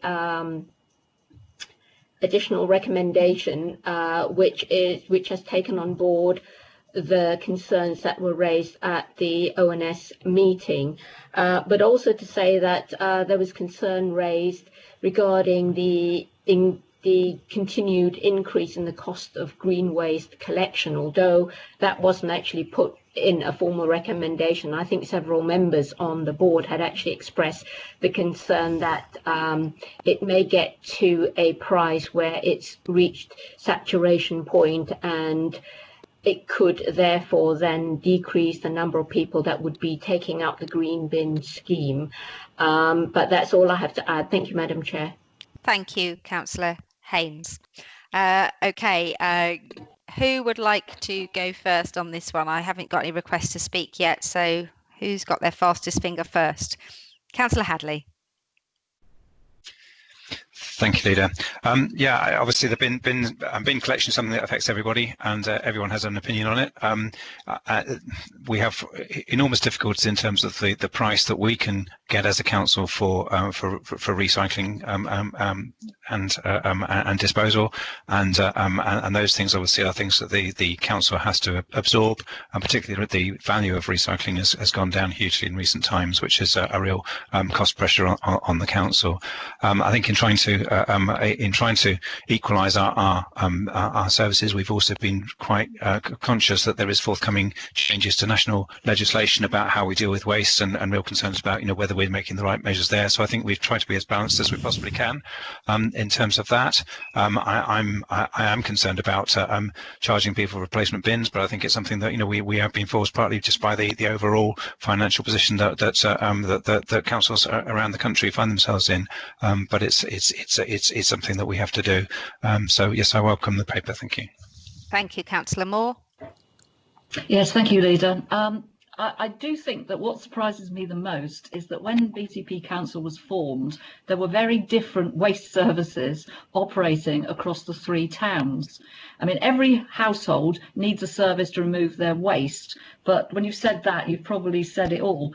Every town had different colour bins, different size bins, different services, different practices and different charges. So aligning the services across the 3 towns has really not been very easy, and it is still work in progress. But I think I would like to thank the staff for all their hard work to date, and I do appreciate that this has been no easy task.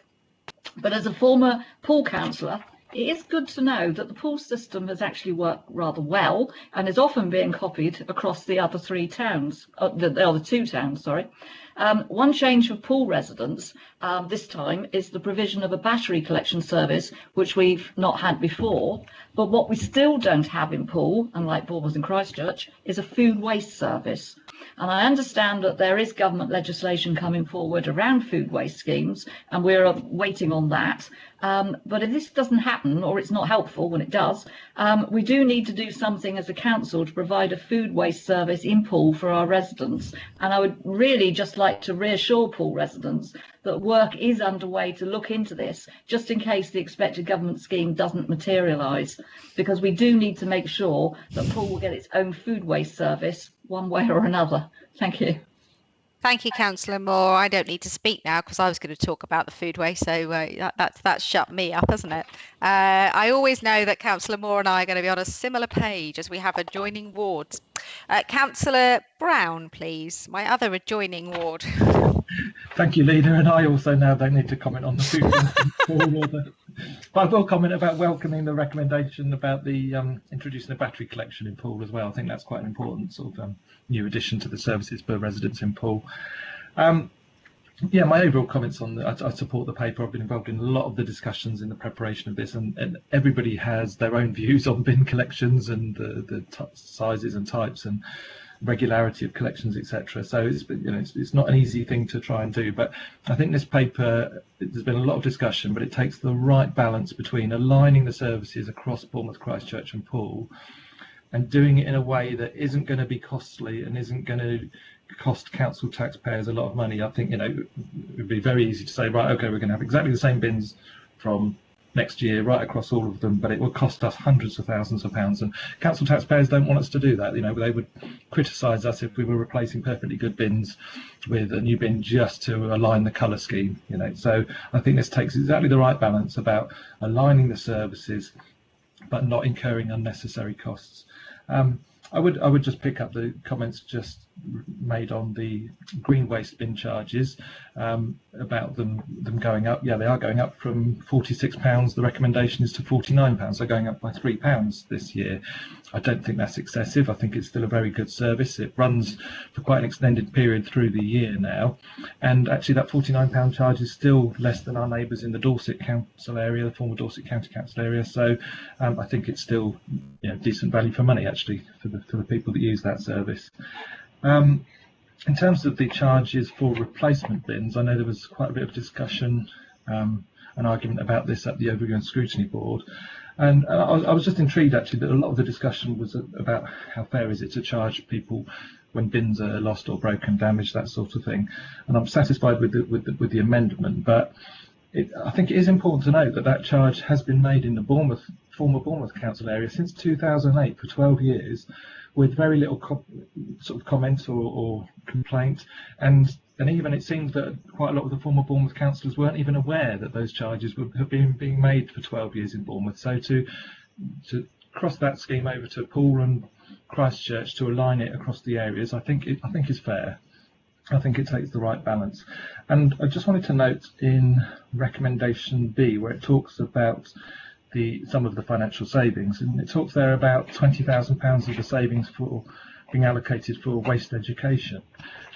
I'm really pleased with that because I brought that up at one of the meetings. It's only a smallish amount, but from what I've been told, the previous Conservative administrations of the previous councils had got rid of funding for waste and recycling education, and I think there is quite a lot of misunderstanding and misinformation among residents about exactly what can now go into your recycling bin, and what should you be doing to minimise your waste and manage your sort of waste output and that kind of thing. So I think it's a really good thing actually that as a Unity Alliance we can actually reintroduce some of that information and education, informing the residents about how best to manage their waste and how to recycle as much as they possibly can. So I think that's a really good win in this report, and I look forward to being able to sort of use some of that money to make sure that people actually can manage their own waste. Thank you, Councillor Brown. And before I actually forget what it is I wanted to say, I'm going to just say my comments before I come to Councillor Wilson. One, on the education side, I have spoken to officers since we were able to make this amendment to the paper which was before we went to Overview and Scrutiny to negotiate this money, was looking at the incredible success of the Beach app that was launched for very low cost. I have asked officers in the transformation team to look at how quickly we could develop a rubbish app, but it won't be rubbish. It'll be brilliant. Thank you, Phil. I says, we have the same wavelength. We make the same jokes. so that people can actually know what's right. And I've seen apps that other councils have done where you can actually scan an item and it will tell you if it's recyclable, where you can actually take a photograph of the item and know if it's recyclable, where you can actually have push notifications to remind you that it's your day to put the bin out, or if there are changes due to either reporting missed bins and that sort of thing. So all of those things I've asked officers to look at in the digital strategy, but that could potentially form part of the education.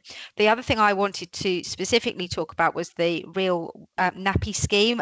As the mother of 4 children, none of whom need nappies anymore, but in their time needed a heck of a lot of them, it is a big decision for parents to take on board the real nappy option, and I think that this new scheme, which allows you to have a startup opportunity, is going to increase the number of people across the whole area that make that decision. And having spent a whole 8-hour shift on the bin lorries in Camford Heath a few years ago, I was mortified by the amount of waste that some households still generate and have relatively little clarity over what goes in what bin. And one of the biggest issues is where families have got 2 or more children who are still in nappies.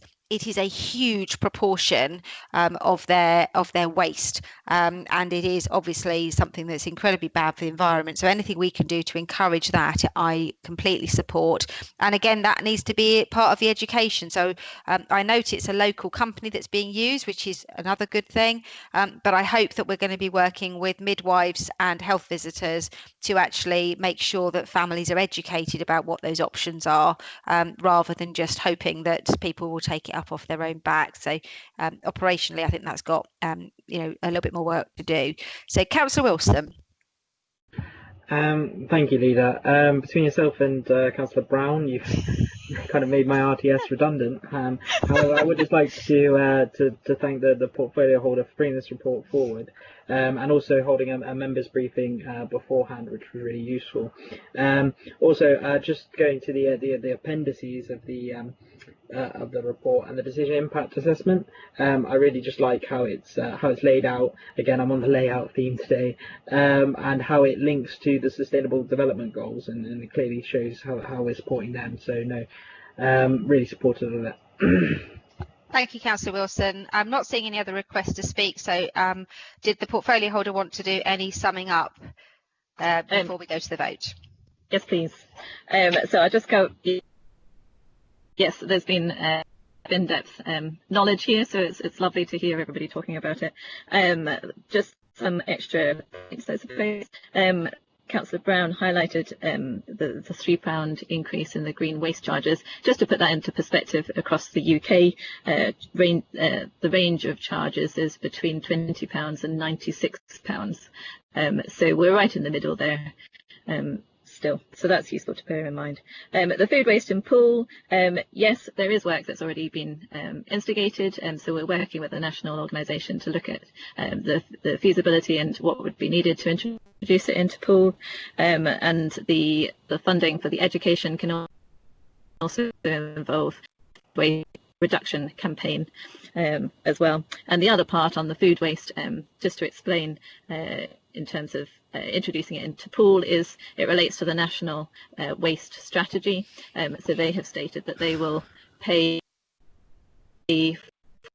for if it's mandatory. So we're talking about £500,000 here, and so that's just useful to understand. And I think that was everything. Thank you very much. Thank you, Councillor Rice. So I don't see anybody else wishing to speak on this. So can I then ask, do we have any dissent from accepting these recommendations with the additional line which Councillor Rice introduced at the beginning around the accidental damage of bins and the discretion that then will be used by officers? Silence. Nobody typing. So in that case, I will take that as being unanimously passed as well, which does now bring me on to agenda item 12, Public Space Protection Order, PSPO. This falls under the portfolio of Councillor Allison, but unfortunately he is unwell still, and therefore I have been looking after his portfolio over the last few weeks and have progressed this through Overview and Scrutiny Board. So I will be presenting and proposing this. So can I just clarify if I have a seconder for this? Yes, Leader. I would like to second that. Thank you, Councillor Wilson. And a couple of things just to clarify. I know that we do have a formal recommendation from the Open Scrutiny Board, and I'll get clarity on whether Councillor Haynes or Councillor Broadhead will be presenting that.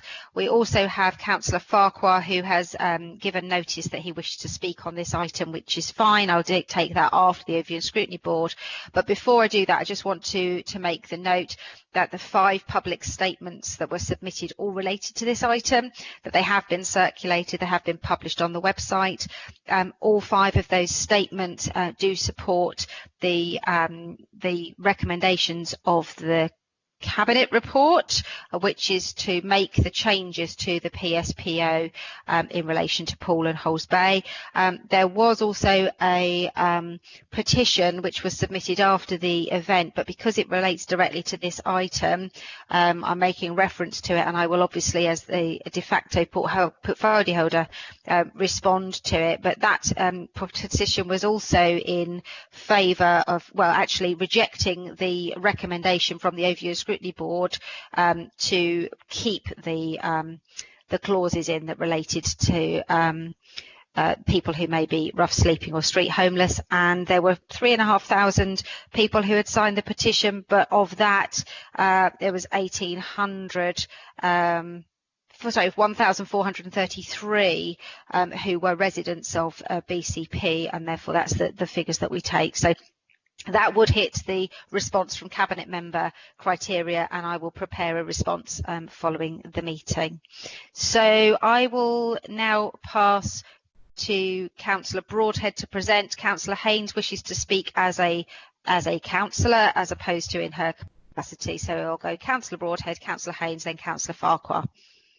Yes, thank you very much, Chair. You're quite right. This was an item that was. Sorry, I need to present the report, Councillor Broadhead. Pardon? Are you going to present first and then I'll respond next? Yes, I will present the report as it is, because that is the protocol. Sorry, because it's the only one I'm presenting. So I will present the report and then you will present your comments. So, the report in itself. Sorry. So you'll be aware, Cabinet members will be aware, the PSPO in Poole has been under review to remove a number of the clauses. We agreed earlier this year that it would go out to consultation. The way the PSPO was introduced under Borough of Poole Council required that it could not be removed or changed without going through a public consultation process. That process was approved over the winter and could not be carried out then until the people were able to function properly. And the consultation did show a real split of opinion in how the behaviours, the clauses we're looking to remove are treated. So some people said that we should be treating people with humanity and not penalising people for their poverty. Other people felt that there should be a harsher enforcement model. And the details and responses to that consultation can be found in the appendices for the paper. The approach historically in Poole has been via enforcement, who can serve a notice for prosecution, but actually some of the other measures which are taking place through the CSAS model, which is run in Bournemouth around seizing alcohol and other actions, haven't been in place. CSAS has now started to work in Poole. We managed to bring that in over the last 12 months. So the PSPO is effectively not operating in the same way as it would do in Bournemouth, because the CSAS officers have taken over from the enforcement officers that were there before. The move to a CSAS approach, a more balanced approach, enables the underlying causes of antisocial behaviour to be dealt with rather than actually targeting any particular group of individuals. And the items which are looking to remain in the PSPO around street drinking, provision, supply and use of intoxicating substance, harassment, intimidation and matters that would cause distress are all still there, and they would apply to people whatever their background, rather than being behaviours that might only be displayed by one portion of society. It is also worth commenting there is a legal challenge from Liberty which suggests that this PSPO does target rough sleepers, which makes it discriminatory in law, and amending it in this way enables us to look at the behaviours rather than the individuals, and I would like to think that Liberty will consider that there is no need for them to pursue the council on what I believe is a cruel and slightly ridiculous situation.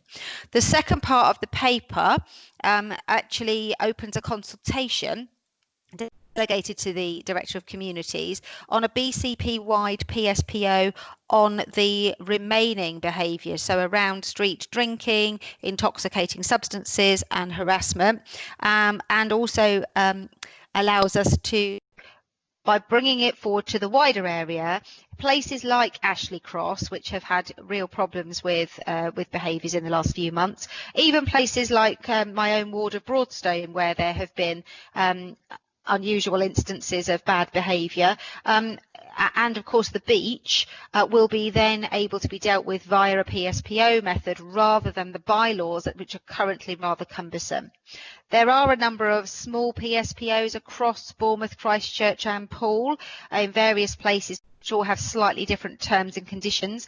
This consultation would enable us to replace those multiple PSPOs with a single PSPO. And there is also the opportunity to include other behaviours which, I quote, can have a detrimental effect on the quality of life of people in the locality and are therefore unlikely to be reasonable. There was a debate around whether camping could be included in the consultation. My recommendation is that camping is, if we put it in the consultation, the public, we are not necessarily going to see it through, but we'll be able to ask the public whether they believe a PSPO is the way to deal with camping in areas where it is persistent and causing detrimental impact. It may be that the public come back in the recommendation and say, actually, we don't see this as a problem. But if we don't put it in the consultation, we therefore can't actually enforce it using the PSPO. So my recommendation is that we progress with this. We progress with the recommendations of the consultation, and we remove these clauses from the existing PSPO and delegate out to Kelly Ansell to progress a new consultation subject to legal advice. So I'm going to pass now to Councillor Broadhead for the comments from the Overview Scrutiny Board. Thank you. Yes, thank you very much, Chair. You're right, this is an important issue, and it's great to see that we're looking at harmonising this across BCP. I think it's fair to say that there have been a few myths and mischief around this issue and its attempt to be politicised. So I think it's worth just taking a very brief moment just to look at the history, like you've said, and I'll just read something out, which is the Poole Town Centre and Holds Bay PSPO was introduced in 2018 in order to deal with significant levels of ASB. It's important to be clear that this is not a means of dealing with homelessness and rough sleeping. The aims of the PSO are to prevent and tackle any identified and reported issues. They do not target any specific group, but the behaviours that negatively impact others.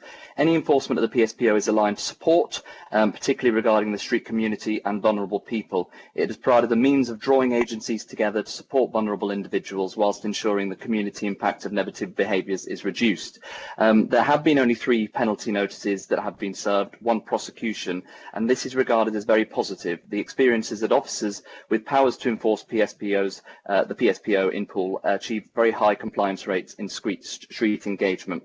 I'll carry on. I'm pleased to report that it's clear that the approaches being applied in our town centres are modelled around the need to ensure and prioritise support for the most vulnerable people in our communities, And I want to reassure the Council and the community that it's clear to me that much detailed consideration and effort has gone into devising effective solutions to a complex issue, and it's working. Chair, they're not my words. They're the words of Councillor Allison, the Labour Cabinet member for this, who makes very, very clear in his question to full Council only a few months ago that this PSPO is working in Poole. It is not about rough sleeping and homelessness, and actually the ability that it's had to deal with the issue has been very positive.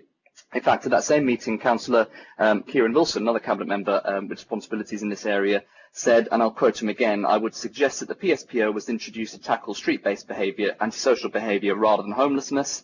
Although I can see how that is sometimes difficult to differentiate, he was comfortable with the balance and that those powers were used particularly around deference as well. I raise this point and quote the Cabinet members verbatim so that we can put the politics to bed and put the myths to bed that the PSPO that currently exists in Poole is not about targeting homeless people, not about finding homeless people or rough sleepers. Nobody wants to do it, and it's clear from the comments from both Cabinet members and from members of all parties that that is unanimous. And that is not what the issue is here.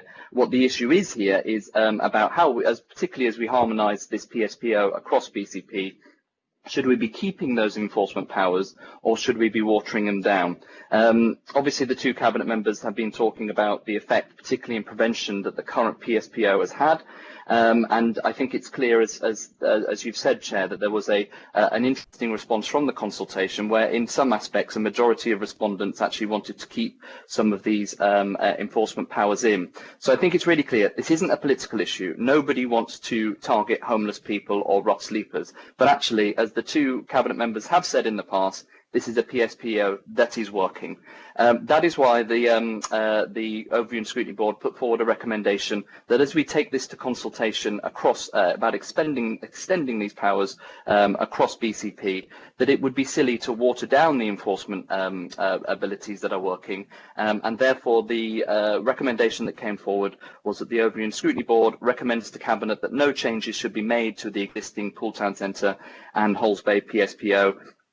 Its existing clauses A to G be included as part of the BCP-wide Public Spaces Protection Order consultation. I hope that puts to bed some of the myths, Chair, because it has been quite disruptive to hear some members who have previously in the past talked about how positive this has been in terms of dealing with real enforcement issues, now attempting to politicise it. We have cross-party support that it's worked in the past. We've got cross-party support that we should be consulting on adequate enforcement going forward, and that is the spirit of the recommendation that came through from the Overview and Scrutiny Board. Thank you, Chair.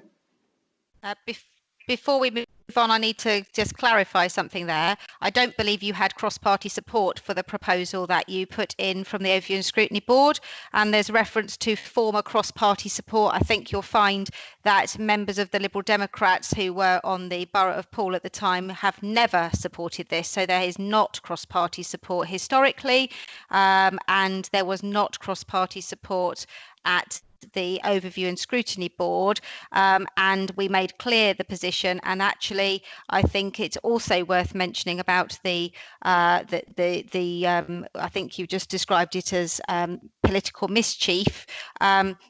We did not go to the Guardian and get national absolute shame and horror around this. So that was not something that any member of this organisation did. I think it is a nature of the wider transparent agenda that virtual meetings are bringing forward. So that was not something anyone on this side did.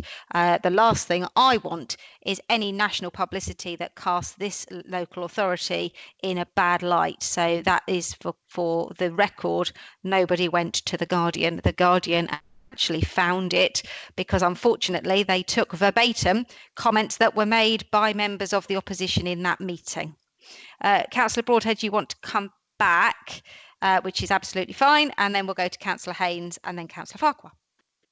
Thank you, Leader. I welcome that clarity, actually. The cross-party issue that I was raising is that it's clear that two of the Cabinet members, including the Labour Cabinet member in the past, have made it really, really clear what this PSPO that's currently in existence in Poole is about and isn't about. It's clear from, and I think this is cross-party consensus, that nobody actually wants to fine people that are in need. However, as the Labour Cabinet member has said in the past, it is something that has worked and he's welcomed it. in the past. So it was really putting to bed the myths around what this is and what this isn't. And I do hope that we've got cross-party consensus that the current PSPO, as the two cabinet members have said, have worked in the past, and it is not about finding the homeless. That headline is not helpful for anybody. Thank you, Chair. However, the homeless have been fined. So Councillor Allison is not here in order to be able to defend what he said. Councillor Wilson is, and in due course he will speak, I am sure. So that's fine. Councillor Haynes, you wanted to speak?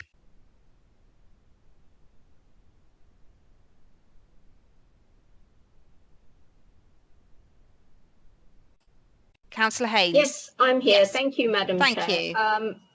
And just to reiterate, that Councillor Broadhead has already made the point that the PSPO, the fundamentals behind it is to deal with antisocial behaviour. It never was and never will be used to target vulnerable groups in our community. So I'm just going to put a few facts forward. And this was from an update report to the then borough pool, where the PSPO was actually in place, about how it had been working 6 months after it had been implemented. Now, the PSPO actually gave an opportunity to go out there to engage with the vulnerable people in our society. And it was engaging with those that were breaching the order, and a balance had been found around educating and advising these individuals about the consequences of breaching the PSPO, understanding the vulnerabilities, there you go, I said the word, and issue, most importantly, providing support. Now, just to put a bit of context to it, of the people that were being engaged with, there were 28 individuals. 16 of these individuals were actually housed. So for their own reasons had chosen to rough sleep as a lifestyle choice. And of the ones that hadn't been housed at that time, 5 more secured accommodation through the engagement process that this order had actually allowed. So it did work. And we had working with agencies, so there was St Mungo's and Pivotal were involved. So I think that this does actually complement the homelessness strategy, where this is yet another strand that would actually allow officers and those authorised to do so to go out there and engage with these vulnerable people and offer them the help, and if they needed medical help, direct them to GPs and various other forms of assistance that could be given to them to actually help them improve either their housing situation or just improve for them to be able to move on and get on with their lives. So I wasn't actually going to talk about it, but I think I will in terms of the penalties that were issued. Before any penalty was issued, there's considerable engagement with the individuals. And then going back to the update report to the borough pool, 121 contacts were made with individuals where potential breaches were highlighted. That is considerable. And the work with individuals has negated the need to issue more penalties. So therefore, the engagement process has worked and it has led to less penalties being issued. And as Councillor Broadhead has said, no one wants to issue fines to vulnerable people. But as I said earlier, not all of them are homeless, because some of them, we know from the report, actually do have housing and for reasons known to themselves have chosen to sleep rough as a lifestyle.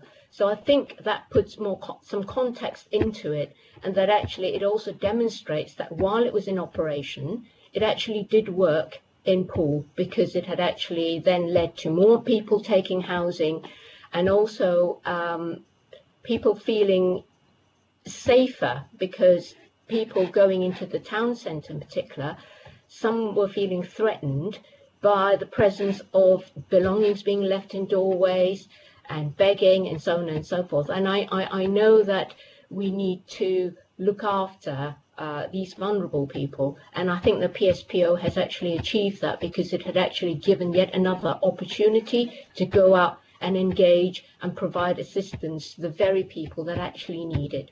Thank you very much, Councillor Haynes. Okay, Councillor Farquhar, you had made a request to speak. Thank you very much, Leader. I do appreciate it, and because I got this spanking new headphone, I'll try keep my volume down rather than its normal high pitch, or should I say loud pitch. I've always appreciated the opportunity to speak to Cabinet, and I know members of the public have appreciated the opportunity to speak to the UA Cabinet, because it was one of the things where I took upon myself to speak to all members of the public before lockdown that spoke or attended Cabinet to find out more about the way that decisions are made, and the universal feedback that I had from that was the openness and the transparency of the debate by Cabinet on how decisions which are made that affect the whole conurbation was a welcome relief and change to previous administrations. So that's why I wanted to thank you personally, Leader, for highlighting the fact that we've had public representations, and with the difficulties with COVID, that we're now virtual, is that they're not read out by the people that want to speak on matters which are important.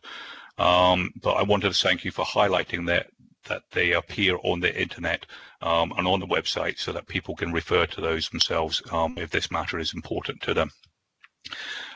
Slightly unusual in this particular case because I'm not speaking on behalf of myself as ward councillor. I'm speaking on behalf of the Labour group.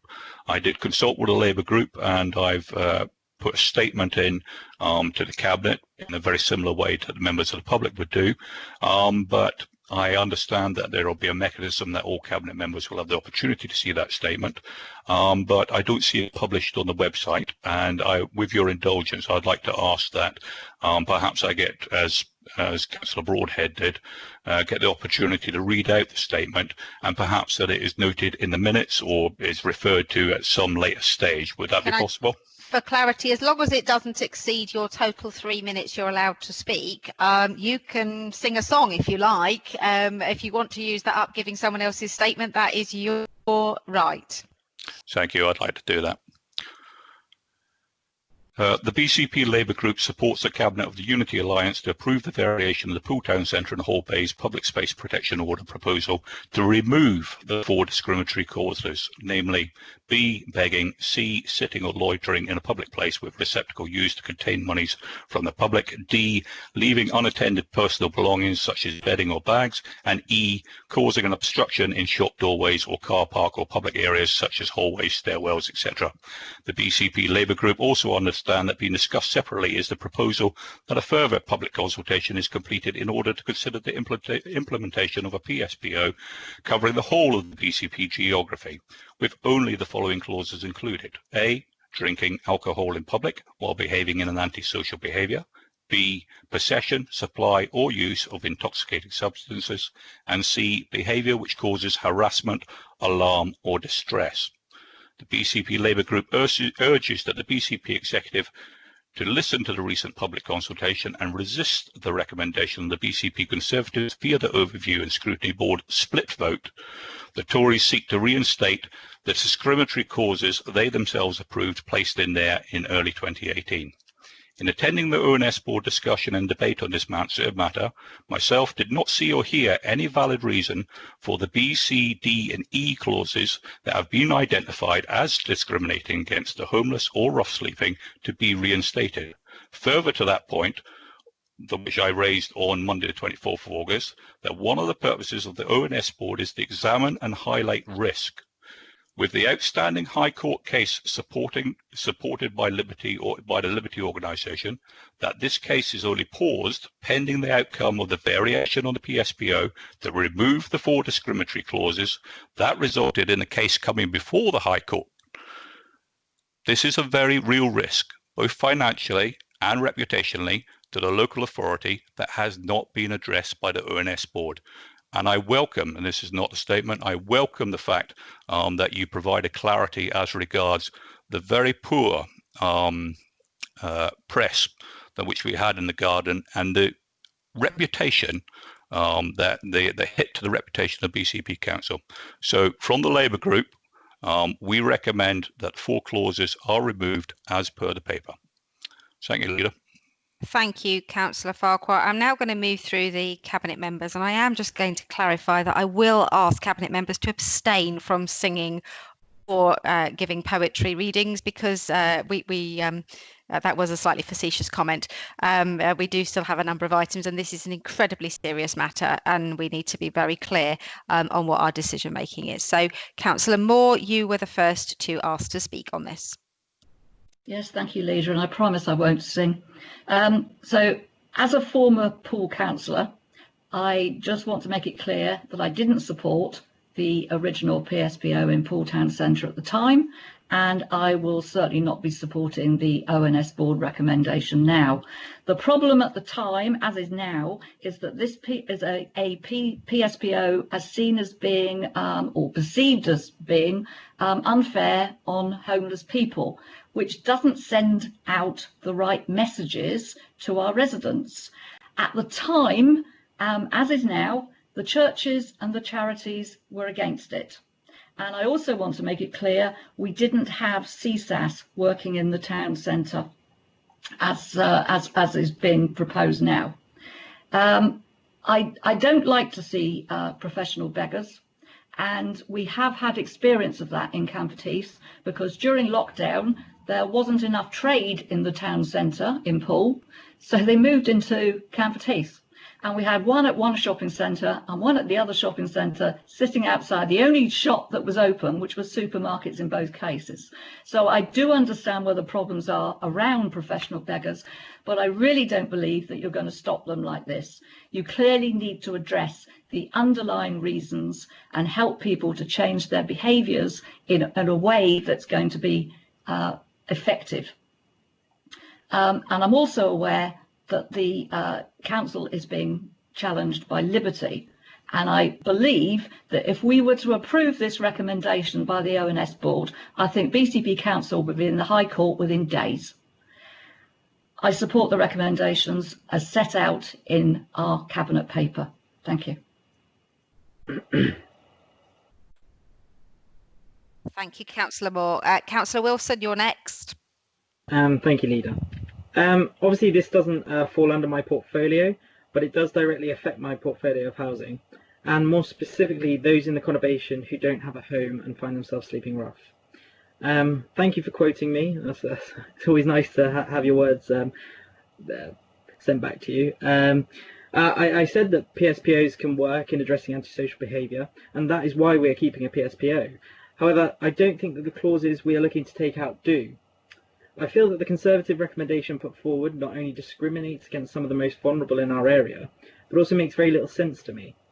Finding those who have nothing is not only extremely harsh, but a distraction from solving the actual problems we as a conurbation and a country face. All week I've been in attendance at the virtual housing conference, Housing 2020, and the message to me is clear. We are in a crisis, one that needs solving with social housing, something we've started doing. We need stronger political will, and with some of our more complex residents, we need patience and persistence. You certainly won't eliminate homelessness by fining. You won't eradicate professional begging by fining. If it's as lucrative as it's made out, then surely it's worth risking a fine for. The entirety of the Poole PSPO, as already stated, only 3 were given out. You eliminate begging in 2 ways, in my opinion. Firstly, with compassion to those who are actually in need by providing support and accommodation, and the second is by redirecting the funding source and encouraging people to give to charities, and both of those we are working towards. We've done so much good work over the course of the pandemic, being cited as one of the top local authorities nationally, so much so that Conservative Minister Luke Hall came down to give us a visit and thank us for the work we had done, none of which could have been achieved without our partner agency, St Mungo's, and all the fantastic housing team we have here at Council. We are in a really strong position with MHCLG to have our holistic next steps bid accepted, which will change lives for the better. And the Minister also made a personal commitment that rough sleeping will be ended in the next 4 years, at which I have to take him at face value. But if he builds on the work that councils like ours have done, it is really achievable. And it is through our partnership working that, all being well next month, we will launch the Change for Good boxes that will enable that redirection of our residents' goodwill and money to charities who have been key to our success so far. So I do agree that unacceptable behaviour should be punished, but being without a home or hope should not. And that is why I'm happy to support the recommendations as set out. Thank you, Leader. Thank you, Councillor Wilson, and that was one reason why I am incredibly pleased that we do record for posterity our meetings now, so that you can actually play that back and be incredibly proud of what you've just said, because I think we all feel exactly the same way. Thank you, Councillor Wilson. Councillor Howe? Thank you. Firstly, I think I should say, as culture falls within my portfolio, that poetry can be meaningful and profound and shouldn't necessarily not appear within council formats. But I haven't prepared anything, so I'm not going to launch into poetry. Regeneration and economy also falls within my portfolio, and we are currently getting a lot of complaints about antisocial behaviour around, well, in various parts of Bournemouth in particular. I'm also a town centre councillor in Poole, and experience, you know, to a lesser extent, I must admit, than Bournemouth, but issues in the town centre. I supported the PSPO in Poole, and I think that in conjunction with the very good work of officers on the ground, the process did work. But I accept that currently it is causing reputational damage and potentially financial damage to the council in terms of the judicial review. And I'd also go back to the point that I'm saying that it is the officer work which is important, and the most important thing here, I think, because we are talking about individuals who cannot be grouped together. Everybody is different. They have you know, different issues. Many of them are very vulnerable people that need a lot of support. There are some people who become habituated to certain behaviours which are antisocial, that do need addressing, and there are professional beggars. I mean, during lockdown in Sainsbury's, in the main Sainsbury's in town centre Poole, there was somebody who sat next to the queue of people, and you know, in conversation, he was basically saying to, and I heard him say this to people in the queue, that the council weren't supporting him and offering him accommodation, and therefore that he needed to beg to support himself. I actually called the appropriate council officer just to check if this was true, because I was concerned that he might have been left out of the system, and I was informed that he had accommodation and was a professional beggar.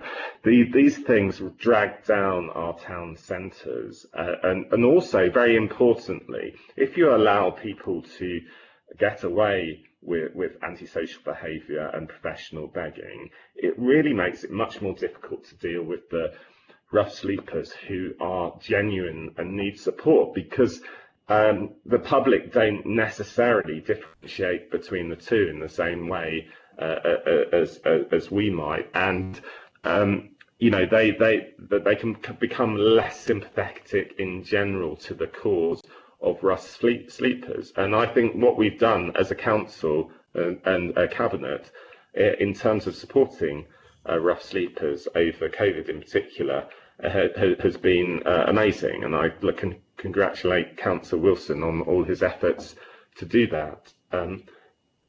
Where are we? I think that we need to concentrate, recognise that the business and the town centre have these issues. We need to devote the resources in terms of officers and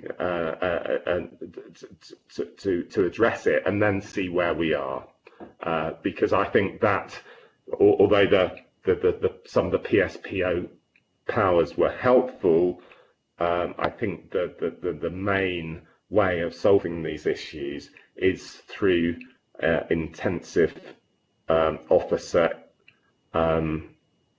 interaction and intervention, and I think that that's where we should focus our attention at the moment. Thank you. Thank you, Councillor Howell. Councillor Dedman, please.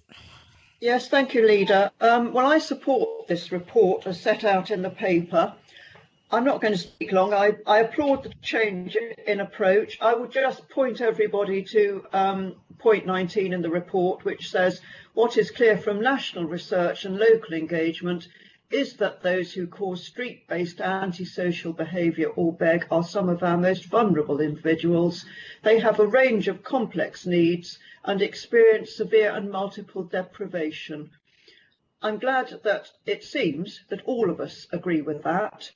And so therefore, yes, I shall be supporting this report.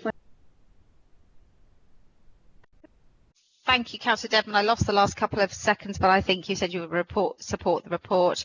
Councillor Brown. Thank you, Leader. Yeah, like Councillor Moore said earlier, I was previously a borough report councillor, and I opposed these contentious PSPO clauses then, and I will support the recommendation to remove them today. Just going back to what was said by the Chair of Overview and Scrutiny earlier on this item, when he said about not politicising the matter, but then he tried to claim cross-party support, which didn't exist. And he said about nobody wants to target rough sleepers or the homeless. And correct me if I'm wrong, he was part of the former Bournemouth Council administration, which used bagpipe music at the station to target rough sleepers and installed anti-homeless bench bars in Bournemouth town centre. So I won't be looking to take advice on targeting rough sleepers or the homeless from him. Those were obnoxious steps to take. They targeted homeless people, and they also damaged the reputation of Bournemouth as a town. So we need to move completely away from that kind of approach to managing these issues. For me, this is all about compassion, tolerance and understanding. I spent a couple of years regularly out on the streets of Bournemouth town centre through the night, talking to rough sleepers, providing food and drink to them, signposting them to services, referring them to the NHS, calling ambulances for them. You know, rough sleeping is not an easy life. It's not a way of making money. It's quite a brutal life. It's quite violent at times. It's dangerous. It's bad for your health and well-being. It can be very degrading. These people need support and compassion. They do not need to be targeted. So I'd just like to also note all the public statements that we had from Emma Lang, Neil Juncan-Jordan, Sarah Ward, Jim Buchanan and Patrick Canavan. And just to say that where they're supporting the Unity Alliance approach, I completely agree with them, and I will be voting for this recommendation unamended. Thank you, Councillor Brown. I'm not seeing anybody else who wishes to speak. Don't think there's any new points that we need to cover. So I will just complete. I'm not going to be as eloquent as either you or Councillor Wilson has been, but in summing up on this paper, I haven't heard any member of the Cabinet who is indicating that they have a desire to adopt the recommendation of the Overview and Scrutiny Board. I do want to remind everybody that we did not have the CSAS officers at the time of the PSPO in Poole, so there is not a direct comparison. We do now. They've started work some months ago. My job is to make sure that we have fair policies that do not discriminate against any vulnerable people, and I think that even if we ignore the reputational damage to the council, the financial risk to the council of continuing with this, in our hearts we know this is wrong. I have got commitment from the senior officers involved with this to look across the country at other places that may have been able to resolve the problem of professional begging. None of us want to be accosted by people who do not genuinely represent people who are homeless. I will gladly support somebody if I could be sure that they were homeless. Unfortunately, a lot of people have no trust anymore, and I really welcome the incredible work that's coming forward through the Homeless Reduction Board, through the Change for Good programme, which Bournemouth Ward councillors have supported with the neighbourhood community infrastructure levy by asking for funding towards this project. So, you know, there is support for helping a more holistic way of dealing with begging. And I do have the commitment to say from officers to explore whether anybody else has cracked the problem and looking at those other options. I've also asked the Homeless Reduction Board, and at the meeting yesterday I reconfirmed that the issue of possessions being left out, which we know people don't like. It's actually harmful for the individual because those things can be stolen and they could be the only possessions they own, and they shouldn't have to walk around displaying their poverty as they go about their daily business. They should be able to have the dignity of having somewhere safe to leave those possessions. So I have asked them to look again at the option of lockers. So what we're trying to do here is to treat people as humans and not treat them as vermin, which is the way that I think that we have been perceived, and I do not want to lead an organisation that has that. I'm going to do something quite unusual now. I'm going to give everybody the opportunity, if they wish, to tell me if they want to accept the recommendations of the Overview and Scrutiny Board. If anybody does wish to accept the recommendations, please would you speak now?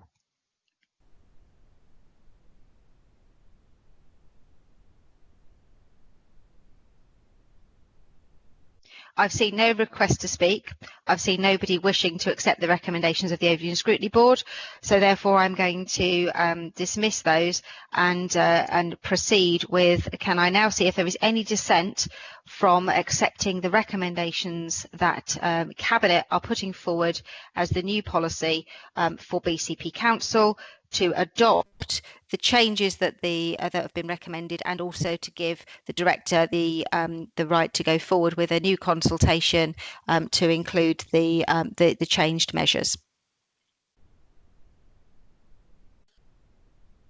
Again, I'm seeing no dissent, so I'm going to take that as unanimous support to take that forward. Thank you very much, Cabinet members, and thank you for everybody, including not just the people who've individually made representations, but the people from all over the country who've written to me in their heartfelt ways to say, please, for goodness sake, do not do this. Agenda item 13, traffic regulation order on Riverside Avenue, from page 177 of the agenda. This is being presented and proposed by Councillor Hadley. Do I have a seconder for this one? Yes, Leader, I'm happy to second. Councillor Wilson, thank you. These weren't considered by the Overview and Scrutiny Board, so whilst Councillor Hadley is introducing the paper, I'll just seek clarification of whether Overview and Scrutiny Board have any comments to make, as they didn't look at it. Nope. Okay, so Councillor Hadley, it's over to you. Thank you, Leader. So this is Riverside Avenue. It's the piece beyond the National Nursing Home, which was only used by Wessex Water to access the sewage plant there. They no longer need to do that because there's access off of the Bournemouth Spur Road, and so it's about putting up a gate in order to prevent unauthorised access, and particularly concern about fly tipping in that section. It is part of the Stour Valley Way area of interest. It's a link to a footbridge over the Spur Road. It's also an area that we're looking under Transforming Cities Fund routes. We are looking to enhance the links in this area, and obviously the Stour Valley Partnership are also looking at enhancing the routes for walking, cycling, and using a horse. This is to go out to advert for blocking this to motorised traffic. Thank you. Thank you, Councillor Hadley. Councillor Phipps. Yeah, I think possibly what I was going to ask has been replied to, because the word horse was mentioned. I just wanted to be clear that this was previously like public highway, which has now still got that designation, although it's for non-motorised vehicles, and the report doesn't make any mention of horses, so I just wanted to be clear that they would also use this if they should. Thank you. Thank you, Councillor Phipps. Do I have any requests to speak on this one? No. Councillor Hadley, I think you did confirm that horses are included, so is there anything further you wish to say? Yeah, the confirmation is that it's still a highway, it's just that motorised vehicles will be excluded. Thank you. Okay, so do I have any dissent on approving this one?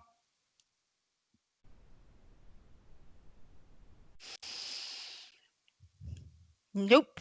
So in that case, we'll pass that one through. Cabinet approved as it is. Agenda item 14, traffic regulation order on Herne Court Road, page 183 of the agenda. This one is also being proposed and presented by Councillor Hadley. Do I have a seconder for this one? Yes, I'm happy to second. It's Herne Court Lane, Chairman. Oh, I'm sorry. Herne Court Lane. Thank you. Thank you very much. Don't know if it's a drafting error. Do I have any? There's nothing there from overview and scrutiny on this one. So, Councillor Hadley, over to you, please. Thank you. This is quite similar, really. This is a route that's been closed under a temporary traffic regulation order as part of the works around Blackwater Junction, but are open to walkers, cyclists, and horse riders. And again, it's to go out to advert to close it to motorised vehicles to protect those other users, and it's part of the Sow Valley network of routes. Thank you, Councillor Hadley. Councillor Phipps, you would like to speak? Yeah, just come in. This is my ward, also in Herne Parish. Parish Council have supported this closure. It's actually been closed for over 2 years now while the Blackwater works were going on. Because of all the traffic congestion, because of the Blackwater works, it was being used as a rat run with people going the wrong way up the one-way system. It was absolute chaos. And it has already proved to be a success with it being closed, giving it a really quiet lane for horse riders in particular, I will say, in this instance, because there are 2 equestrian centres very close by. But obviously non-motorised vehicles can use it. It's absolutely great. I fully support it. Thank you. Thank you very much, Councillor Phipps. I think I know exactly where that is, because I think I've gone, oh, how do I get where I need to go? But it is a classic example of how you can, turn these rat runs back into quiet places they were intended to be. Do I have anyone else wishing to speak on this one? I don't see anybody else, so give them a moment. So without further ado, we will be going into closed session shortly for an excluded item, so I'm going to move to agenda item 17 next. Agenda item 17 is the Cabinet Forward Plan. The latest version of the forward plan is on the council's website at the moment. The next version of the forward plan will be published next week. We've been working hard to get as much on that plan as we can. Please note, though, by putting more and more in the public domain about what our workflow is for the next 6 to 12 months, it does mean that there is less it is less certain that the dates of those reports coming forward will be firm, because my view is we should be telling the public what all of the policy making is going to be in a longer term period, with a little bit of a hint, so that people can engage through overview and scrutiny, and with working groups as early as possible. So you will find that the more we put on the forward plan, the more likely it is that a piece of work might move forward or backwards according to circumstance and workflows. That is available for you to see. It does sit as a separate item on the website. It doesn't sit underneath the papers for this meeting. So at that point, we have one further substantive item, which is in closed session. So I want to thank the press and public and anyone else watching this on our live stream for viewing this meeting. I hope it's been useful. I hope it's given you a good insight into how political decision making happens. And I need to read out the following statement. Under section 100 brackets A brackets 4 of the Local Government Act 1972, the public be excluded from the meeting for the following item of business on the grounds that they involve the likely disclosure of exempt information as defined in paragraph 3 in part 1 of schedule 12A of the Act, and that the public interest in withholding the information outweighs such interest in disclosing the information. So I need to seek a proposer and seconder to move the meeting into exempt session. I'd like to propose it to Councillor Howell. Thank you, Councillor Howell. And do I have a seconder? Yes, Councillor Dedman. Thank you, Councillor Dedman. So without further ado, I wish everybody else a good day, and our Democratic Services Officer will pause the live stream. Thank you.